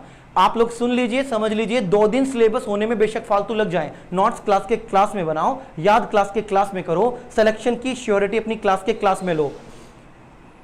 सर लाइव क्लास का शेड्यूल 9 बजे पॉलिटिकल साइंस बेटा और 11 बजे हिस्ट्री। 9 बजे पॉलिटिकल साइंस, 11 बजे हिस्ट्री। 1952 एक्ट करवा दिया क्या सर? बेटा सभी एक्ट करवा दिए जो काम के हैं, बाकी एक्ट आप लोगों के आएंगे आगे। कुछ और कमेंट्स हैं। सर इंडियन ज्योग्राफी बिल्कुल पढ़ाऊंगा, इंडियन ज्योग्राफी भी पढ़ाऊंगा, वर्ल्ड ज्योग्राफी भी पढ़ाऊंगा, मैप पे पढ़ाऊंगा, मैपिंग के थ्रू पढ़ाऊंगा, फिंगर टिप्स पे करवा दूंगा। उत्तर प्रदेश भी पूरा एक ही मैप पे खत्म कर देता हूं, दिमाग में सेट करके 1.5 दिन में उत्तर प्रदेश के 70% क्वेश्चन याद करवा दूंगा। जी गुरुजी प्लीज प्रीलिम्स की तैयारी, पूरा पार्ट इसी में कवर हो जाएगा, बस क्लास को रेगुलर करते रहिएगा बच्चों। सर लाइव क्लास का शेड्यूल बेटा 9 बजे 11 बजे मैंने आपको बता दिया। आप लोगों का वैसे सुबह 7 बजे से 0 से हीरो बैच चल रहा है, 7 से 8, 8 से 9, 9 से 10, फिर उसके बाद 10 से 11, 11 से 12, 12 से 1 आप लोगों का स्पेशल बैच शुरू हो जाता है। 1-2 दिन में आपको आदत हो जाएगी बेटा। करंट अफेयर की क्लास जस्ट मेरी क्लास के बाद बिल्कुल एकदम रेडी बैठे हैं सर आपकी क्लास लेने के लिए। बस 2 मिनट में आप लोगों की 2 से 4 मिनट या मेरी क्लास के बाद आपकी करंट अफेयर की क्लास शुरू हो जाएगी। बिल्कुल नोट्स लिखवाऊंगा, आप लोग टेंशन ना ले बेटा, मैं नोट्स लिखवाऊंगा, मैं मेरे अकॉर्डिंग पढ़ाऊंगा। आप लोगों के सिलेक्शन को मुझे सुनिश्चित करना है और मुझे पता है सिलेक्शन होगा कैसे।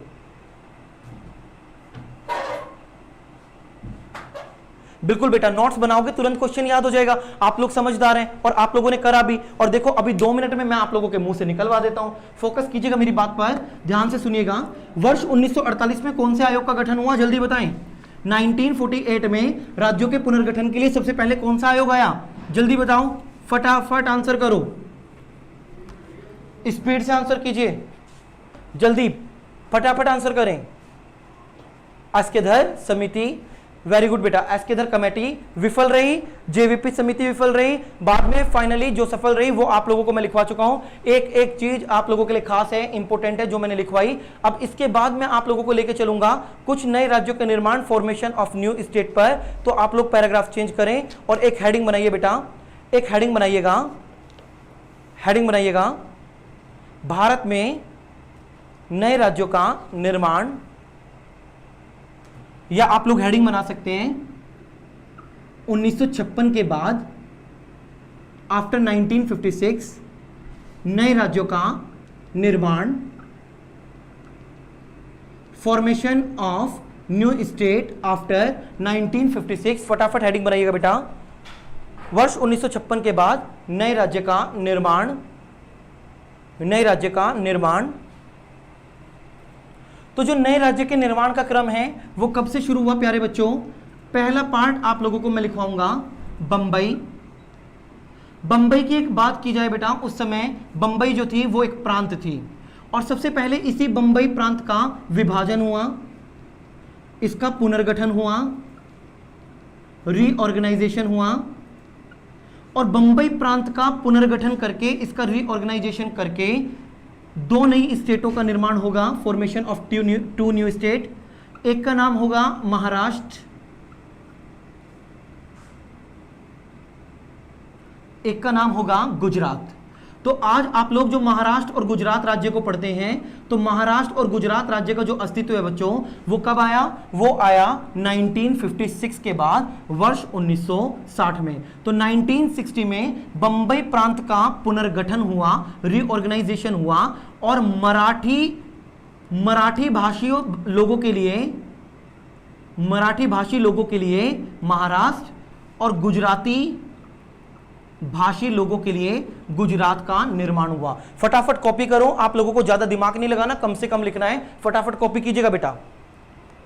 महाराष्ट्र गुजरात का निर्माण फटाफट लिखें। ये 1960 में 2 नए राज्यों का निर्माण था, फटाफट कॉपी कर लीजिएगा। ज्यादा आगे बढ़ने से पहले इस चीज को कॉपी जरूर कर लीजिएगा।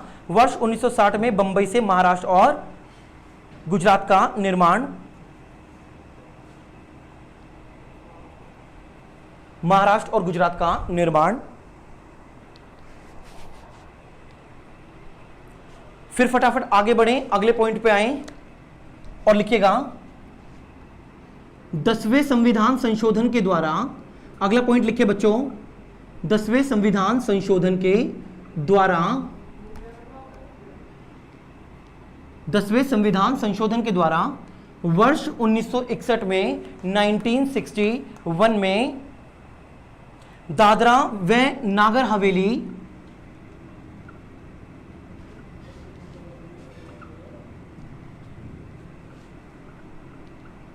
10वें संविधान संशोधन के द्वारा वर्ष 1961 में, 1961 में दादरा एवं नागर हवेली, दादरा एवं नागर हवेली, दादरा एवं नागर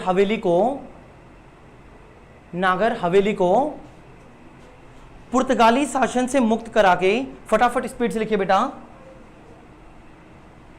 पुर्तगाली शासन से रिलीज करा के, मुक्त करा के,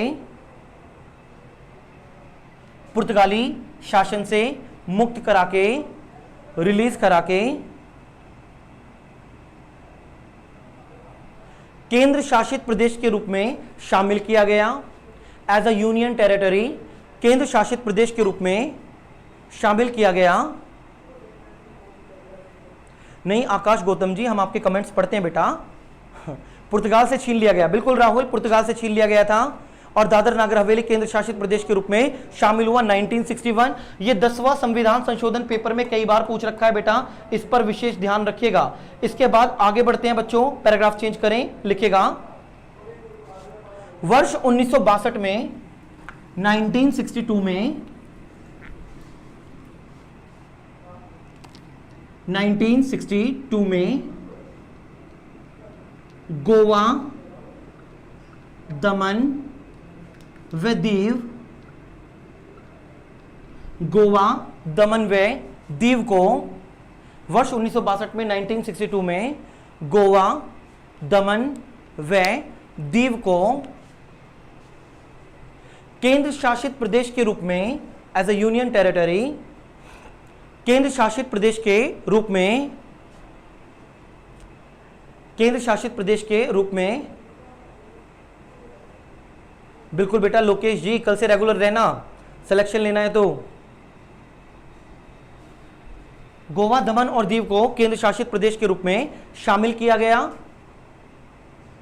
शामिल किया गया, शामिल किया गया। इससे पहले इन क्षेत्रों पर, इन दीज रीजन्स, इससे पहले इन क्षेत्रों पर पुर्तगाल का ही अधिकार क्षेत्र था। इससे पहले इन क्षेत्रों पर, इन रीजन्स पर पुर्तगाल का ही अधिकार था। इससे पहले इन क्षेत्रों पर पुर्तगाल का ही अधिकार था, पुर्तगाल का ही अधिकार था,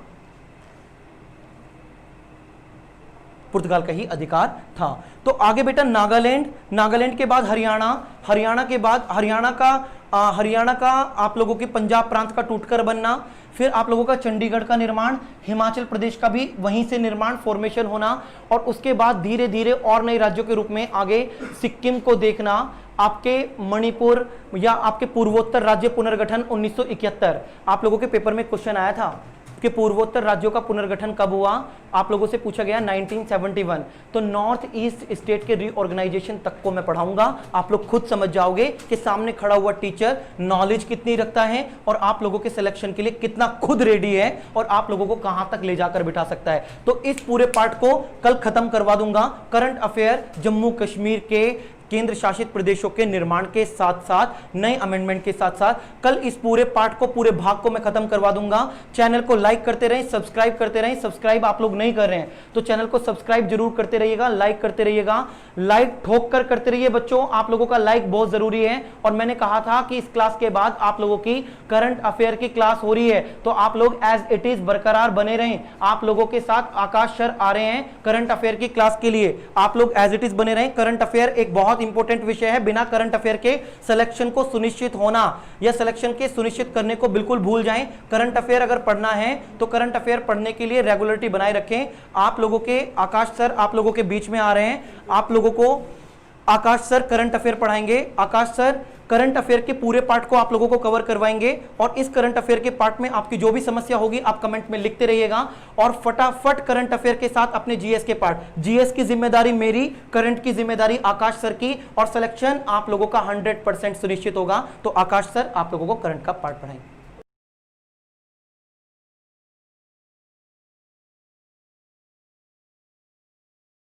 तो आप लोगों को एक और बात बता दूं बेटा, जो आप लोगों को करंट अफेयर का पार्ट सर पढ़ाने जा रहे हैं उसके लिए पूरी टीम मिलकर मेहनत करती है। आप लोगों के लिए अलाइड क्वेश्चंस, करंट के क्वेश्चंस और प्रीवियस क्वेश्चन को मिक्सअप करके इन नोट्स को रेडी किया जाता है और इतनी मेहनत पूरी टीम आप लोगों के लिए कर रही है। उसी मेहनत को रिप्रेजेंट करने के लिए करंट अफेयर का पार्ट आप लोगों के सामने आकाश सर लेके आएंगे। तो नमस्कार दोस्तों, कैसे हो आप सभी। अब हम पढ़ने वाले हैं आज की करंट अफेयर्स। एक सेकंड का समय दीजिएगा। चलिए फिर स्टार्ट कर लेते हैं अपने आज की करंट अफेयर्स।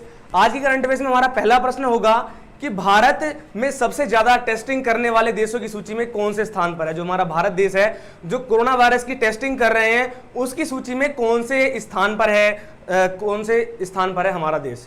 तो कौन से स्थान पर है दोस्तों, ये है हमारा चौथे स्थान पर। भारत सबसे ज्यादा टेस्टिंग करने वाले देशों की सूची में चौथे स्थान पर है। अब आप पूछोगे कि पहले, दूसरे या तीसरे स्थान पर कौन है, तो साथियों पहले स्थान पर है अमेरिका।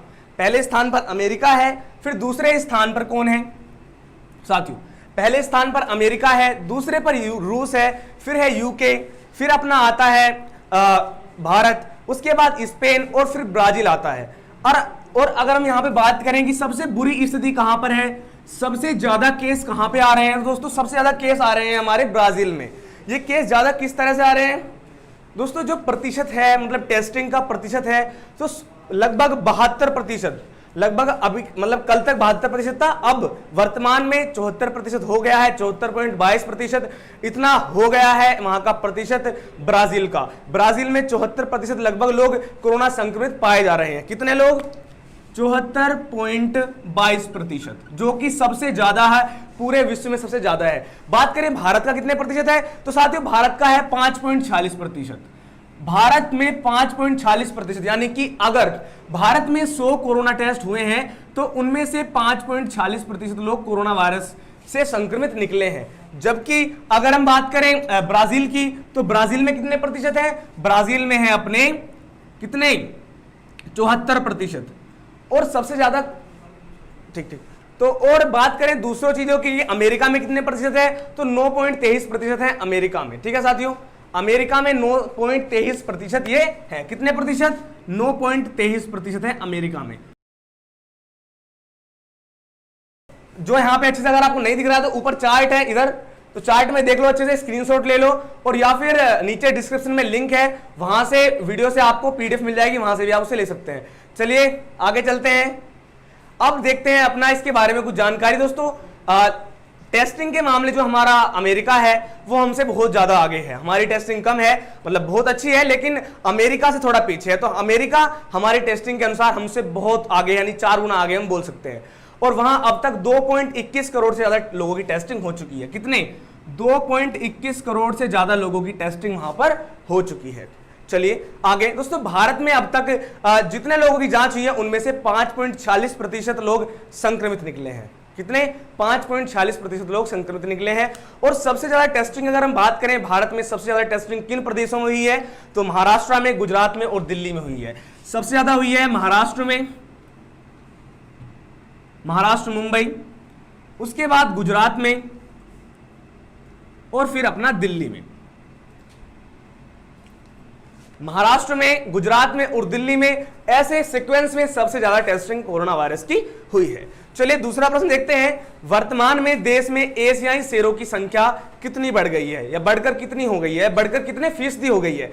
तो वर्तमान में देश में एशियाई शेरों की संख्या बढ़कर 674 हो गई है। ठीक है, वर्तमान में हमारे देश में एशियाई शेरों की संख्या बढ़कर 674 हो गई है। अब ये जो एशियाई शेर है ये कहां पर रहते हैं दोस्तों, जो एशियाई शेर हैं ये गिर राष्ट्रीय उद्यान में रहते हैं। गुजरात में आपने सुना होगा, अगर आप पहले भी वीडियो देखते हैं तो आपको पता होगा, गिर राष्ट्रीय उद्यान में है गुजरात, मतलब गुजरात में है गिर राष्ट्रीय उद्यान, तो वहां पर है ये एशियाई शेर, वहां पर रहते हैं। तो दोस्तों प्रधानमंत्री ने खुद ट्वीट करके इसकी जानकारी दी, और गुजरात के वन विभाग ने बताया कि गिर वन क्षेत्र में एशियाई शेरों की संख्या 29% की वृद्धि के साथ अब 674 हो गई है। यानी कि जो अब इसका दर बढ़ा है वो 29% इसकी दर बढ़ गई है, 29% बढ़ के अब इनकी संख्या 674 हो गई है, जिसमें सहयोग पूरे गुजरात ने किया है, गुजरात के वहां के वन विभाग ने किया, गुजरात सरकार ने किया और आम आदमी ने भी किया है। और जो तकनीकी वगैरह होती हैं उनसे भी इनको मतलब अच्छे से रोका गया है। चलिए 2 क्वेश्चन हो गए, तीसरे क्वेश्चन की तरफ चलते हैं। तीसरा प्रश्न रहेगा, क्यूएस ग्लोबल रैंकिंग में शीर्ष 1000 में से भारत के कितने उच्च शिक्षण संस्थानों को इस साल महत्वपूर्ण स्थान मिला। तो क्यूएस ग्लोबल रैंकिंग में शीर्ष 1000 में से भारत के कितने, भारत के 21 उच्च शिक्षण संस्थानों को इस साल महत्वपूर्ण स्थान मिला। 21 शिक्षण संस्थानों को। अब जानते हैं पहला शिक्षण संस्थान कौन था है दोस्तों, हाल ही में क्वेकलरी साइमंड्स वर्ल्ड यूनिवर्सिटी रैंकिंग, इस क्यूएस ग्लोबल रैंकिंग की फुल फॉर्म है क्वेटलरेली साइमेंस वर्ल्ड यूनिवर्सिटी रैंकिंग। तो इसका नवीनतम संस्करण हुआ है। इसमें 21 भारतीय विश्वविद्यालयों और संस्थानों ने इस साल दुनिया के शीर्ष 1000 कितने शीर्ष 1000 में स्थान पाया है भारत के 21 विश्वविद्यालयों ने। और जबकि पिछले साल एक संख्या 25 थी। पिछले साल हमारे देश के 25 विश्वविद्यालयों 25 संस्थानों जो उच्च शिक्षण संस्थान होते हैं उन्हें यह मतलब शीर्ष सूची में आए थे, लेकिन इस बार ये 21 आए हैं, यानी कि वो घट गए हैं। 4 लोग वहां से गायब हो गए हैं, जो कि ऊपर आते थे वो खत्म हो गए वहां से। तो रैंकिंग में जो थे शीर्ष पे आईआईटी बॉम्बे देश की शीर्ष में उपस्थित थे और विश्वविद्यालय के रूप में अपनी स्थिति बनाए रखे हुए थे। शीर्ष विश्वविद्यालयों की सूची में कौन थे? आईआईटी बॉम्बे। दोस्तों रैंकिंग में आईआईटी बॉम्बे देश के शीर्ष विश्वविद्यालयों के रूप में अपनी स्थिति बनाए रखे हुए हैं। और ग्लोबल रैंकिंग में मैसाचुसेट्स इंस्टीट्यूट ऑफ टेक्नोलॉजी, कौन? मैसाचुसेट्स इंस्टीट्यूट ऑफ टेक्नोलॉजी भी इस साल नंबर 1 पे रहे। वो हर साल नंबर 1 आते हैं और इस साल भी नंबर 1 पे रहे। नाम है मैसाचुसेट्स इंस्टीट्यूट ऑफ टेक्नोलॉजी। ठीक है, अब बात करते हैं और दोनों की, क्योंकि वो नंबर 1 पे थे। 2 और 3 पे कौन थे? तो दोस्तों टॉप 3 में अमेरिका के विश्वविद्यालय हैं, जिसमें दूसरे नंबर पे है स्टैनफोर्ड यूनिवर्सिटी और तीसरे नंबर पे है हार्वर्ड यूनिवर्सिटी। तो ये थी इसकी लिस्ट। अब जानते हैं आज का चौथा प्रश्न। भारत सबसे अधिक संक्रमण के मामले में दुनिया में कौन से स्थान पर है? आपको बताना है भारत सबसे अधिक संक्रमण के मामले में दुनिया में कौन से स्थान पर है। तो कौन से स्थान पर है दोस्तों? 5वें स्थान पर। भारत सबसे अधिक संक्रमण के मामले में दुनिया में कौन से स्थान पर है? 5वें स्थान पर है। यानी कि अगर हम बात करें कि अगर यहां पे अमेरिका में 5 संक्रमित लोग हैं, फिर आगे फिर यहां फिर 5, तो यहां पर 1 है, यहां पे 2 है, यहां पे 3 है, यहां पे 4 है। यानी जो 5वें नंबर पे है सबसे ज्यादा, और जगह 0-0 हो सकते हैं, मतलब मैं आपको बता रहा हूं समझाने के तरीके से। तो यहां पर है 5वें नंबर पे सबसे ज्यादा कोरोना संक्रमित 5वें नंबर पे, यानी ये 5वें स्थान पर है। तो अगर क्वेश्चन पूछा जाए भारत सबसे अधिक संक्रमण के मामले में दुनिया में कौन से स्थान पर उपस्थित है, तो 5वें स्थान पर है। पहले पे कौन है? पहले पे है आपका अमेरिका। चलिए आगे जानते हैं दोस्तों। भारत ने पिछले 10 दिनों में कोरोना का संक्रमण तेजी से फैला है, मतलब बहुत तेजी से फैला है। भारत में पिछले 24 घंटों में, जो पिछले 24 घंटे गुजरे हैं सुबह 6 बजे से पहले, उन घंटों में कोरोना के लगभग 9,987 कितने 9,987 कोरोना के केस आए हैं। 9,987 कोरोना केस आए हैं और उनमें से 331 लोगों की मौत भी हो गई है। कितने? इन 24 घंटों में 331 लोगों की मौत हो गई है। और अभी जो 331 लोग हैं ये इनमें से नहीं है, ये जो पहले कोरोना संक्रमित थे उनमें से जो उनकी मृत्यु हुई है वो है, इनमें से अभी नहीं है। तो इतने लोगों की इन 24 घंटों में मृत्यु हुई है। और नए आंकड़ों के अनुसार अब तक देश में कोरोना के कुल कितने केसेस हैं? 2,66,598। कितने? अभी पूरे भारत में वर्तमान में 2,66,598 केस हैं पूरे भारतवर्ष में। वहीं पर दोस्तों अगर हम बात करें कि कितनी मौतें हो गई हैं, कितनी मौतें हो गई हैं अभी तक पूरे भारतवर्ष में, तो 7,446 मौतें यहां पर हो गई हैं पूरे भारतवर्ष में। अभी तक 7,466 मौतें हो गई हैं कोरोना वायरस से। मौतें तो बहुत होती हैं, लेकिन कोरोना वायरस से इतनी मौतें हुई हैं 7,466। चलिए अब बात कर लेते हैं अपने 5वें प्रश्न की, कि हाल ही में आई एक रिपोर्ट के अनुसार विदेशियों के लिए भारत का सबसे महंगा शहर कौन बना है। तो साथियों हाल ही में आई एक रिपोर्ट के अनुसार विदेशियों के लिए भारत का सबसे महंगा शहर कौन बन गया है, या बोल सकते हैं प्रवासियों के लिए भारत का सबसे महंगा शहर कौन बन गया है। मान लीजिए अगर हम कोई 5 या 10 भारत के गिने चुने शहर ले लें, राज्य नहीं शहर बस, कि मुंबई, चेन्नई, अहमदाबाद, गुजरात नहीं, मतलब कोई भी शहर ले लें, एक पर्टिकुलर शहर, स्पेसिफिक शहर, और वहां पे अगर हम रहे तो खाने पीने का, होटल का खर्चा कैसे कैसे कितना आएगा। तो उस हिसाब से भारत का सबसे महंगा जो शहर है दोस्तों वो है मुंबई। अगर हम मुंबई में रहे, कोई प्रवासी हो या फिर विदेशी हो, तो उसके रहने का सबसे ज्यादा खर्चा मुंबई में आता है। दोस्तों भारत की जो आर्थिक राजधानी है उसका नाम मुंबई। भारत की आर्थिक राजधानी के रूप में मशहूर मुंबई रहने की लागत में मामले में प्रवासियों के लिए देश का सबसे महंगा शहर बनकर उभरा है। वैश्विक स्तर पर प्रवासियों के लिए मुंबई विश्व में 60वां सबसे महंगा शहर बन गया है। अगर हम बात करें कि ये पूरे विश्व में इतने सारे देश हैं, तो उनमें से पहले स्थान पर, दूसरे पे, इस तरह से 60वें स्थान पर है हमारा मुंबई। 60वें स्थान पर है सबसे महंगा शहर पूरे विश्व में। और वहीं पर हम अगर बात करें एशिया की, तो पूरे एशिया में 19वें स्थान पर है। पूरे विश्व में 60वें स्थान पर है और पूरे एशिया में 19वें स्थान पर है हमारा मुंबई। चलिए आगे बात करते हैं 6वें प्रश्न की। भारत ने किसके साथ बिजली सहयोग के लिए समझौता ज्ञापन पर हस्ताक्षर किए हैं? क्वेश्चन किसी भी तरह पूछे जा सकते हैं, लेकिन हमारी जो लैंग्वेज है, हमारे जो एग्जाम की लैंग्वेज है, जो अभी आप मालवीय क्लास से पढ़ रहे हैं, आप में से 95 या 99% लोग हिंदी लैंग्वेज से होंगे। तो इसीलिए मैं बताता हूं, अगर आप इंग्लिश से होंगे तो आपके में पूछा जाएगा MOU पर हस्ताक्षर किए हैं, ठीक है। तो भारत ने किसके साथ बिजली सहयोग के लिए समझौता ज्ञापन पर या MOU पर हस्ताक्षर किए हैं? तो किसने किए? डेनमार्क ने। हाल ही में भारत ने किसके साथ? तो डेनमार्क के साथ समझौता ज्ञापन पर हस्ताक्षर किए हैं बिजली सहयोग के लिए।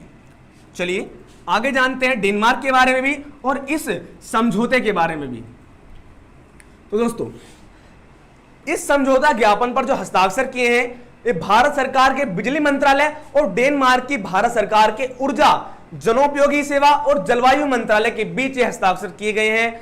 उनके बीच ये समझौता हुआ है, ठीक है। और इस समझौता ज्ञापन का उद्देश्य क्या है? तो साथियों, इस समझौता ज्ञापन का उद्देश्य बिजली क्षेत्र में दोनों देशों के बीच मजबूत, गहरा और दीर्घकालिक सहयोग विकसित करना है। चलिए अब हमने बात कर ली कि ये है क्यों। तो हमारे बीच संबंध बनाना, जैसे इजराइल के और भारत के बहुत ही अच्छे संबंध हैं। अगर आप कभी इजराइल जाएंगे तो आपको पता चलेगा, लोग अमेरिका भागते, चलो अच्छी बात है, थोड़ी अच्छी कंट्री है, बड़ी कंट्री है, लेकिन अगर आप इजराइल जाएंगे तो इंडिया वालों को बहुत इज्जत मिलती है। चलिए, वैसे इंडिया वालों को तो हमेशा हर जगह ही इज्जत मिलती है।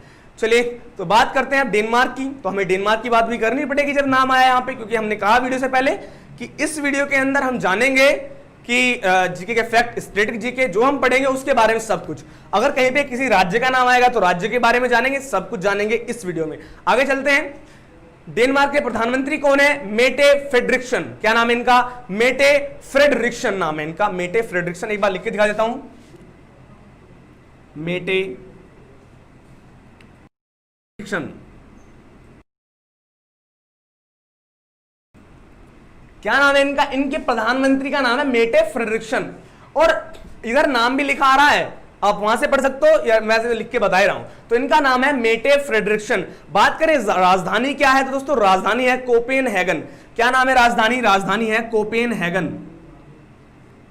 कोपेनहेगन है इनकी राजधानी, यानी कैपिटल। कैपिटल है कोपेनहेगन और प्राइम मिनिस्टर है यहाँ के मेटे फ्रेडरिक्सन। बात करें मुद्रा यानी करेंसी की, तो करेंसी है डेनिश क्रॉन। क्या नाम है? इनकी करेंसी है डेनिश क्रॉन। डेनिश क्रॉन है इनकी करेंसी, इनकी मुद्रा। जैसे हमारा रुपया है INR, भारतीय रुपया, इंडियन रुपया, ऐसे ही है इनका डेनिश क्रॉन। चलिए 7वां प्रश्न जानते हैं अपना। 7वां प्रश्न है, महत्वपूर्ण है, जिससे आप पढ़ाई कर रहे हैं उसी का प्रश्न है, यानी गूगल का, यूट्यूब गूगल। तो गूगल क्लाउड इंडिया के नए वरिष्ठ निदेशक कौन बनाए गए हैं? तो गूगल क्लाउड इंडिया, ये गूगल क्लाउड इंडिया मतलब गूगल क्लाउड क्या चीज है? तो गूगल क्लाउड एक फाइल की, मतलब फाइल को एक स्टोर करने की एक जगह है। अगर आप एंड्रॉइड यूजर है तो वहां पे आप अपनी फाइल को स्टोर कर सकते हैं। मान लीजिए आपका कोई फोटो हुआ, कोई म्यूजिक हुआ, वीडियोस हुई, वहां पे आप लगभग 256 GB तक आप वहां पे स्टोर कर सकते हैं। मान लीजिए आपकी फोन की मेमोरी फुल हो गई तो आप वहां पे रख सकते हैं। जैसे कि अगर आपके पास, आप एक iOS यूजर है तो जैसे आप iCloud में उसको रखते हैं, यानी एक डाटा स्टोर, एक वेबसाइट है, डाटा स्टोर एक ऐप है जो कि गूगल का ऐप है एंड्रॉइड यूजर्स के लिए। दोस्तों गूगल क्लाउड इंडिया के नए वरिष्ठ निदेशक कौन बनाए गए हैं? Anil Valluri. Anil Valluri Google cloud India के नए वरिष्ठ निदेशक कौन बनाए गए हैं? तो अनिल वल्लूरी बनाए गए हैं, अगर क्वेश्चन ऐसे पूछा जाए। अब हम बात करते हैं गूगल क्लाउड इंडिया के प्रबंध निदेशक कौन है। हमने बात कर ली वरिष्ठ निदेशक कौन है, वो है अनिल वल्लूरी। अब वहीं पे अगर हम बात करें प्रबंध निदेशक की, तो प्रबंध निदेशक है करण बाजवा, ठीक है। तो गूगल क्लाउड इंडिया के जो वरिष्ठ निदेशक हैं वो है अनिल वल्लूरी और प्रबंध निदेशक है करण बाजवा। चलिए आगे जानते हैं। चलिए, और हाँ, आपको एक चीज बतानी, जल्दी कमेंट करके बताओ, मैं देख रहा हूं कि गूगल के CEO कौन है, जल्दी से कमेंट बता दो एक बार।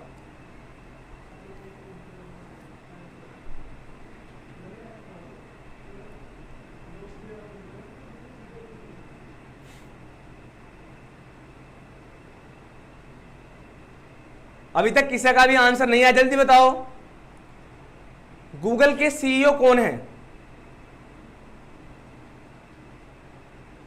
सूरज रावत, बिल्कुल सही। संगीता बोल रहे हैं करण बाजवा, बिल्कुल गलत, वो गूगल क्लाउड इंडिया के हैं वरिष्ठ निदेशक।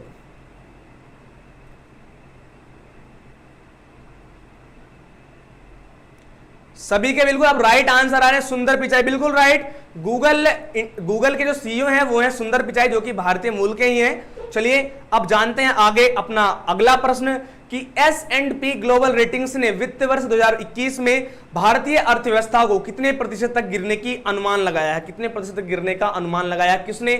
S&P ग्लोबल रेटिंग्स ने। ये एक कंपनी है जो कि रेटिंग देती है कि मतलब अनुमान लगाती है कि किसकी अर्थव्यवस्था, भारतीय अर्थव्यवस्था, अमेरिका की अर्थव्यवस्था, किसकी अर्थव्यवस्था इस वर्ष कितनी रहने वाली है। तो ये रहने वाली है 5%। S&P ग्लोबल रेटिंग्स ने वित्त वर्ष 2021 में भारतीय अर्थव्यवस्था को 5% तक गिरने का अनुमान लगाया कि भारत की अर्थव्यवस्था 5% तक गिर सकती है। कितने प्रतिशत तक? 5% तक ये गिर सकती है भारत की अर्थव्यवस्था। साथियों, S&P ग्लोबल रेटिंग्स ने उभरती अर्थव्यवस्था अपनी रिपोर्ट जारी की है। उनकी जो रिपोर्ट है उसका नाम है उभरती अर्थव्यवस्था। इस रिपोर्ट में रेटिंग एजेंसी ने यानी कि S&P ग्लोबल रेटिंग्स ने वित्त वर्ष 2020-21 में भारतीय अर्थव्यवस्था में 5% तक की गिरावट का अनुमान लगाया है। इस रिपोर्ट में बताया गया है कि सकल घरेलू उत्पाद का 1.2% राजस्व प्रोत्साहन जरूरी विकास करने के लिए पर्याप्त नहीं है। चलिए अब जानते हैं आगे अपना आज का नवा प्रश्न कि विश्व बैंक ने पश्चिम बंगाल को कितने करोड़ रुपए का ऋण दिया। तो विश्व बैंक ने पश्चिम बंगाल को कितने रुपए का ऋण दिया? सर आंसर पहले ही दिखा देता है, तो हम यहाँ पे आपको पढ़ा रहे हैं, हम यहाँ पे क्वेश्चन आंसर नहीं कर रहे हैं। अगर क्वेश्चन दिख भी जा रहा है तो कोई प्रॉब्लम नहीं है। तो चलिए सर प्लीज हमें पहले आंसर बताने दिया करो। चलो तो कल से ऐसा कर लेते हैं क्योंकि आज यहाँ पे क्वेश्चन मार्क हुआ पड़ा है। चलो तो कल से करते हैं उसको। अभी ऐसे देखते हैं, तो विश्व बैंक ने पश्चिम बंगाल को कितने करोड़ रुपए का ऋण दिया है? तो 1950 करोड़ रुपए का। विश्व बैंक ने पश्चिम बंगाल को 1950 करोड़ रुपए का ऋण दिया है। चलिए आगे जानते हैं दोस्तों। बंगाल सरकार को अब हमने बता दिया कि विश्व बैंक ने, वर्ल्ड बैंक ने जो पश्चिम बंगाल सरकार है उसको 1950 करोड़ रुपए दिए हैं। कितने करोड़ रुपए दिए हैं? 1950 करोड़ रुपए। अब ये तो नहीं कि ऐसे दे दिले भैया कि मतलब इसकी टॉफी खा लेना, कुछ भी कर लेना, तो कुछ काम के लिए दिया ही होगा। तो किस काम के लिए दिया है दोस्तों? बंगाल सरकार को यह ऋण, यह ब्याज राशि राज्य में कोविड-19 की स्थिति, कोविड-19 से निपटने के लिए और बाकी सब कार्यों के लिए, विकासात्मक कार्यों के लिए यह राशि दी गई है, जो कि ब्याज पर मिली है, कोई दान में नहीं दी है। तो जो विश्व बैंक की अगर हम बात करें तो उसके अध्यक्ष हैं, जो कि सिर्फ यही बनता है, स्थापना वगैरह देखी जाएगी बाद में कभी। तो विश्व बैंक के अध्यक्ष हैं डेविड मलपास। इनका नाम क्या है? डेविड मलपास है इनका नाम, डेविड मलपास विश्व बैंक के अध्यक्ष हैं डेविड मलपास। ठीक है, अब यहां पे नाम आया है पश्चिम बंगाल का। तो पश्चिम बंगाल के बारे में एक बार जानते हैं, सर लगा देंगे ऊपर थोड़ा छोटा सा करके इसके बारे में। तो देखिए वेस्ट बंगाल की अगर हम बात करेंगे पश्चिम बंगाल की, तो पश्चिम बंगाल की कैपिटल है या बोल सकते हैं राजधानी है कोलकाता, जिसे हम पहले कलकत्ता बोलते थे, अब वर्तमान में इसको कोलकाता बोलते हैं। डिस्ट्रिक्ट है इसमें 23, इसमें कुल 23 डिस्ट्रिक्ट हैं। बात करें सीएम की, तो सीएम है ममता बनर्जी और गवर्नर है जगदीप धनखड़। कोई नहीं, आप करते रहिए नीचे, जगदीप धनखड़। लैंग्वेज है बंगाली। लैंग्वेज क्या है? बंगाली है वेस्ट बंगाल की लैंग्वेज। विधानसभा सीटों की अगर हम बात करें तो 295 यहाँ पर विधानसभा की सीटें हैं। लोकसभा राज्यसभा नहीं आती है, ज्यादा मतलब आती तो वो भी है, लेकिन ज्यादातर यही आती है। तो जो चीज ज्यादा आती है हम उस पर फोकस करना है, जो एग्जाम में आती है हमें उस पर फोकस करना है। वैसे तो बहुत कुछ आता है एग्जाम में, तो सब कुछ तो नहीं कर सकते। और नेशनल पार्क की बात करें, सुंदरबन नेशनल पार्क, तो वेस्ट बंगाल की नेशनल पार्क, वेस्ट बंगाल में जो सबसे महत्वपूर्ण आपका जो नेशनल पार्क है, राष्ट्रीय उद्यान है, वो क्या है? वो है सुंदरबन नेशनल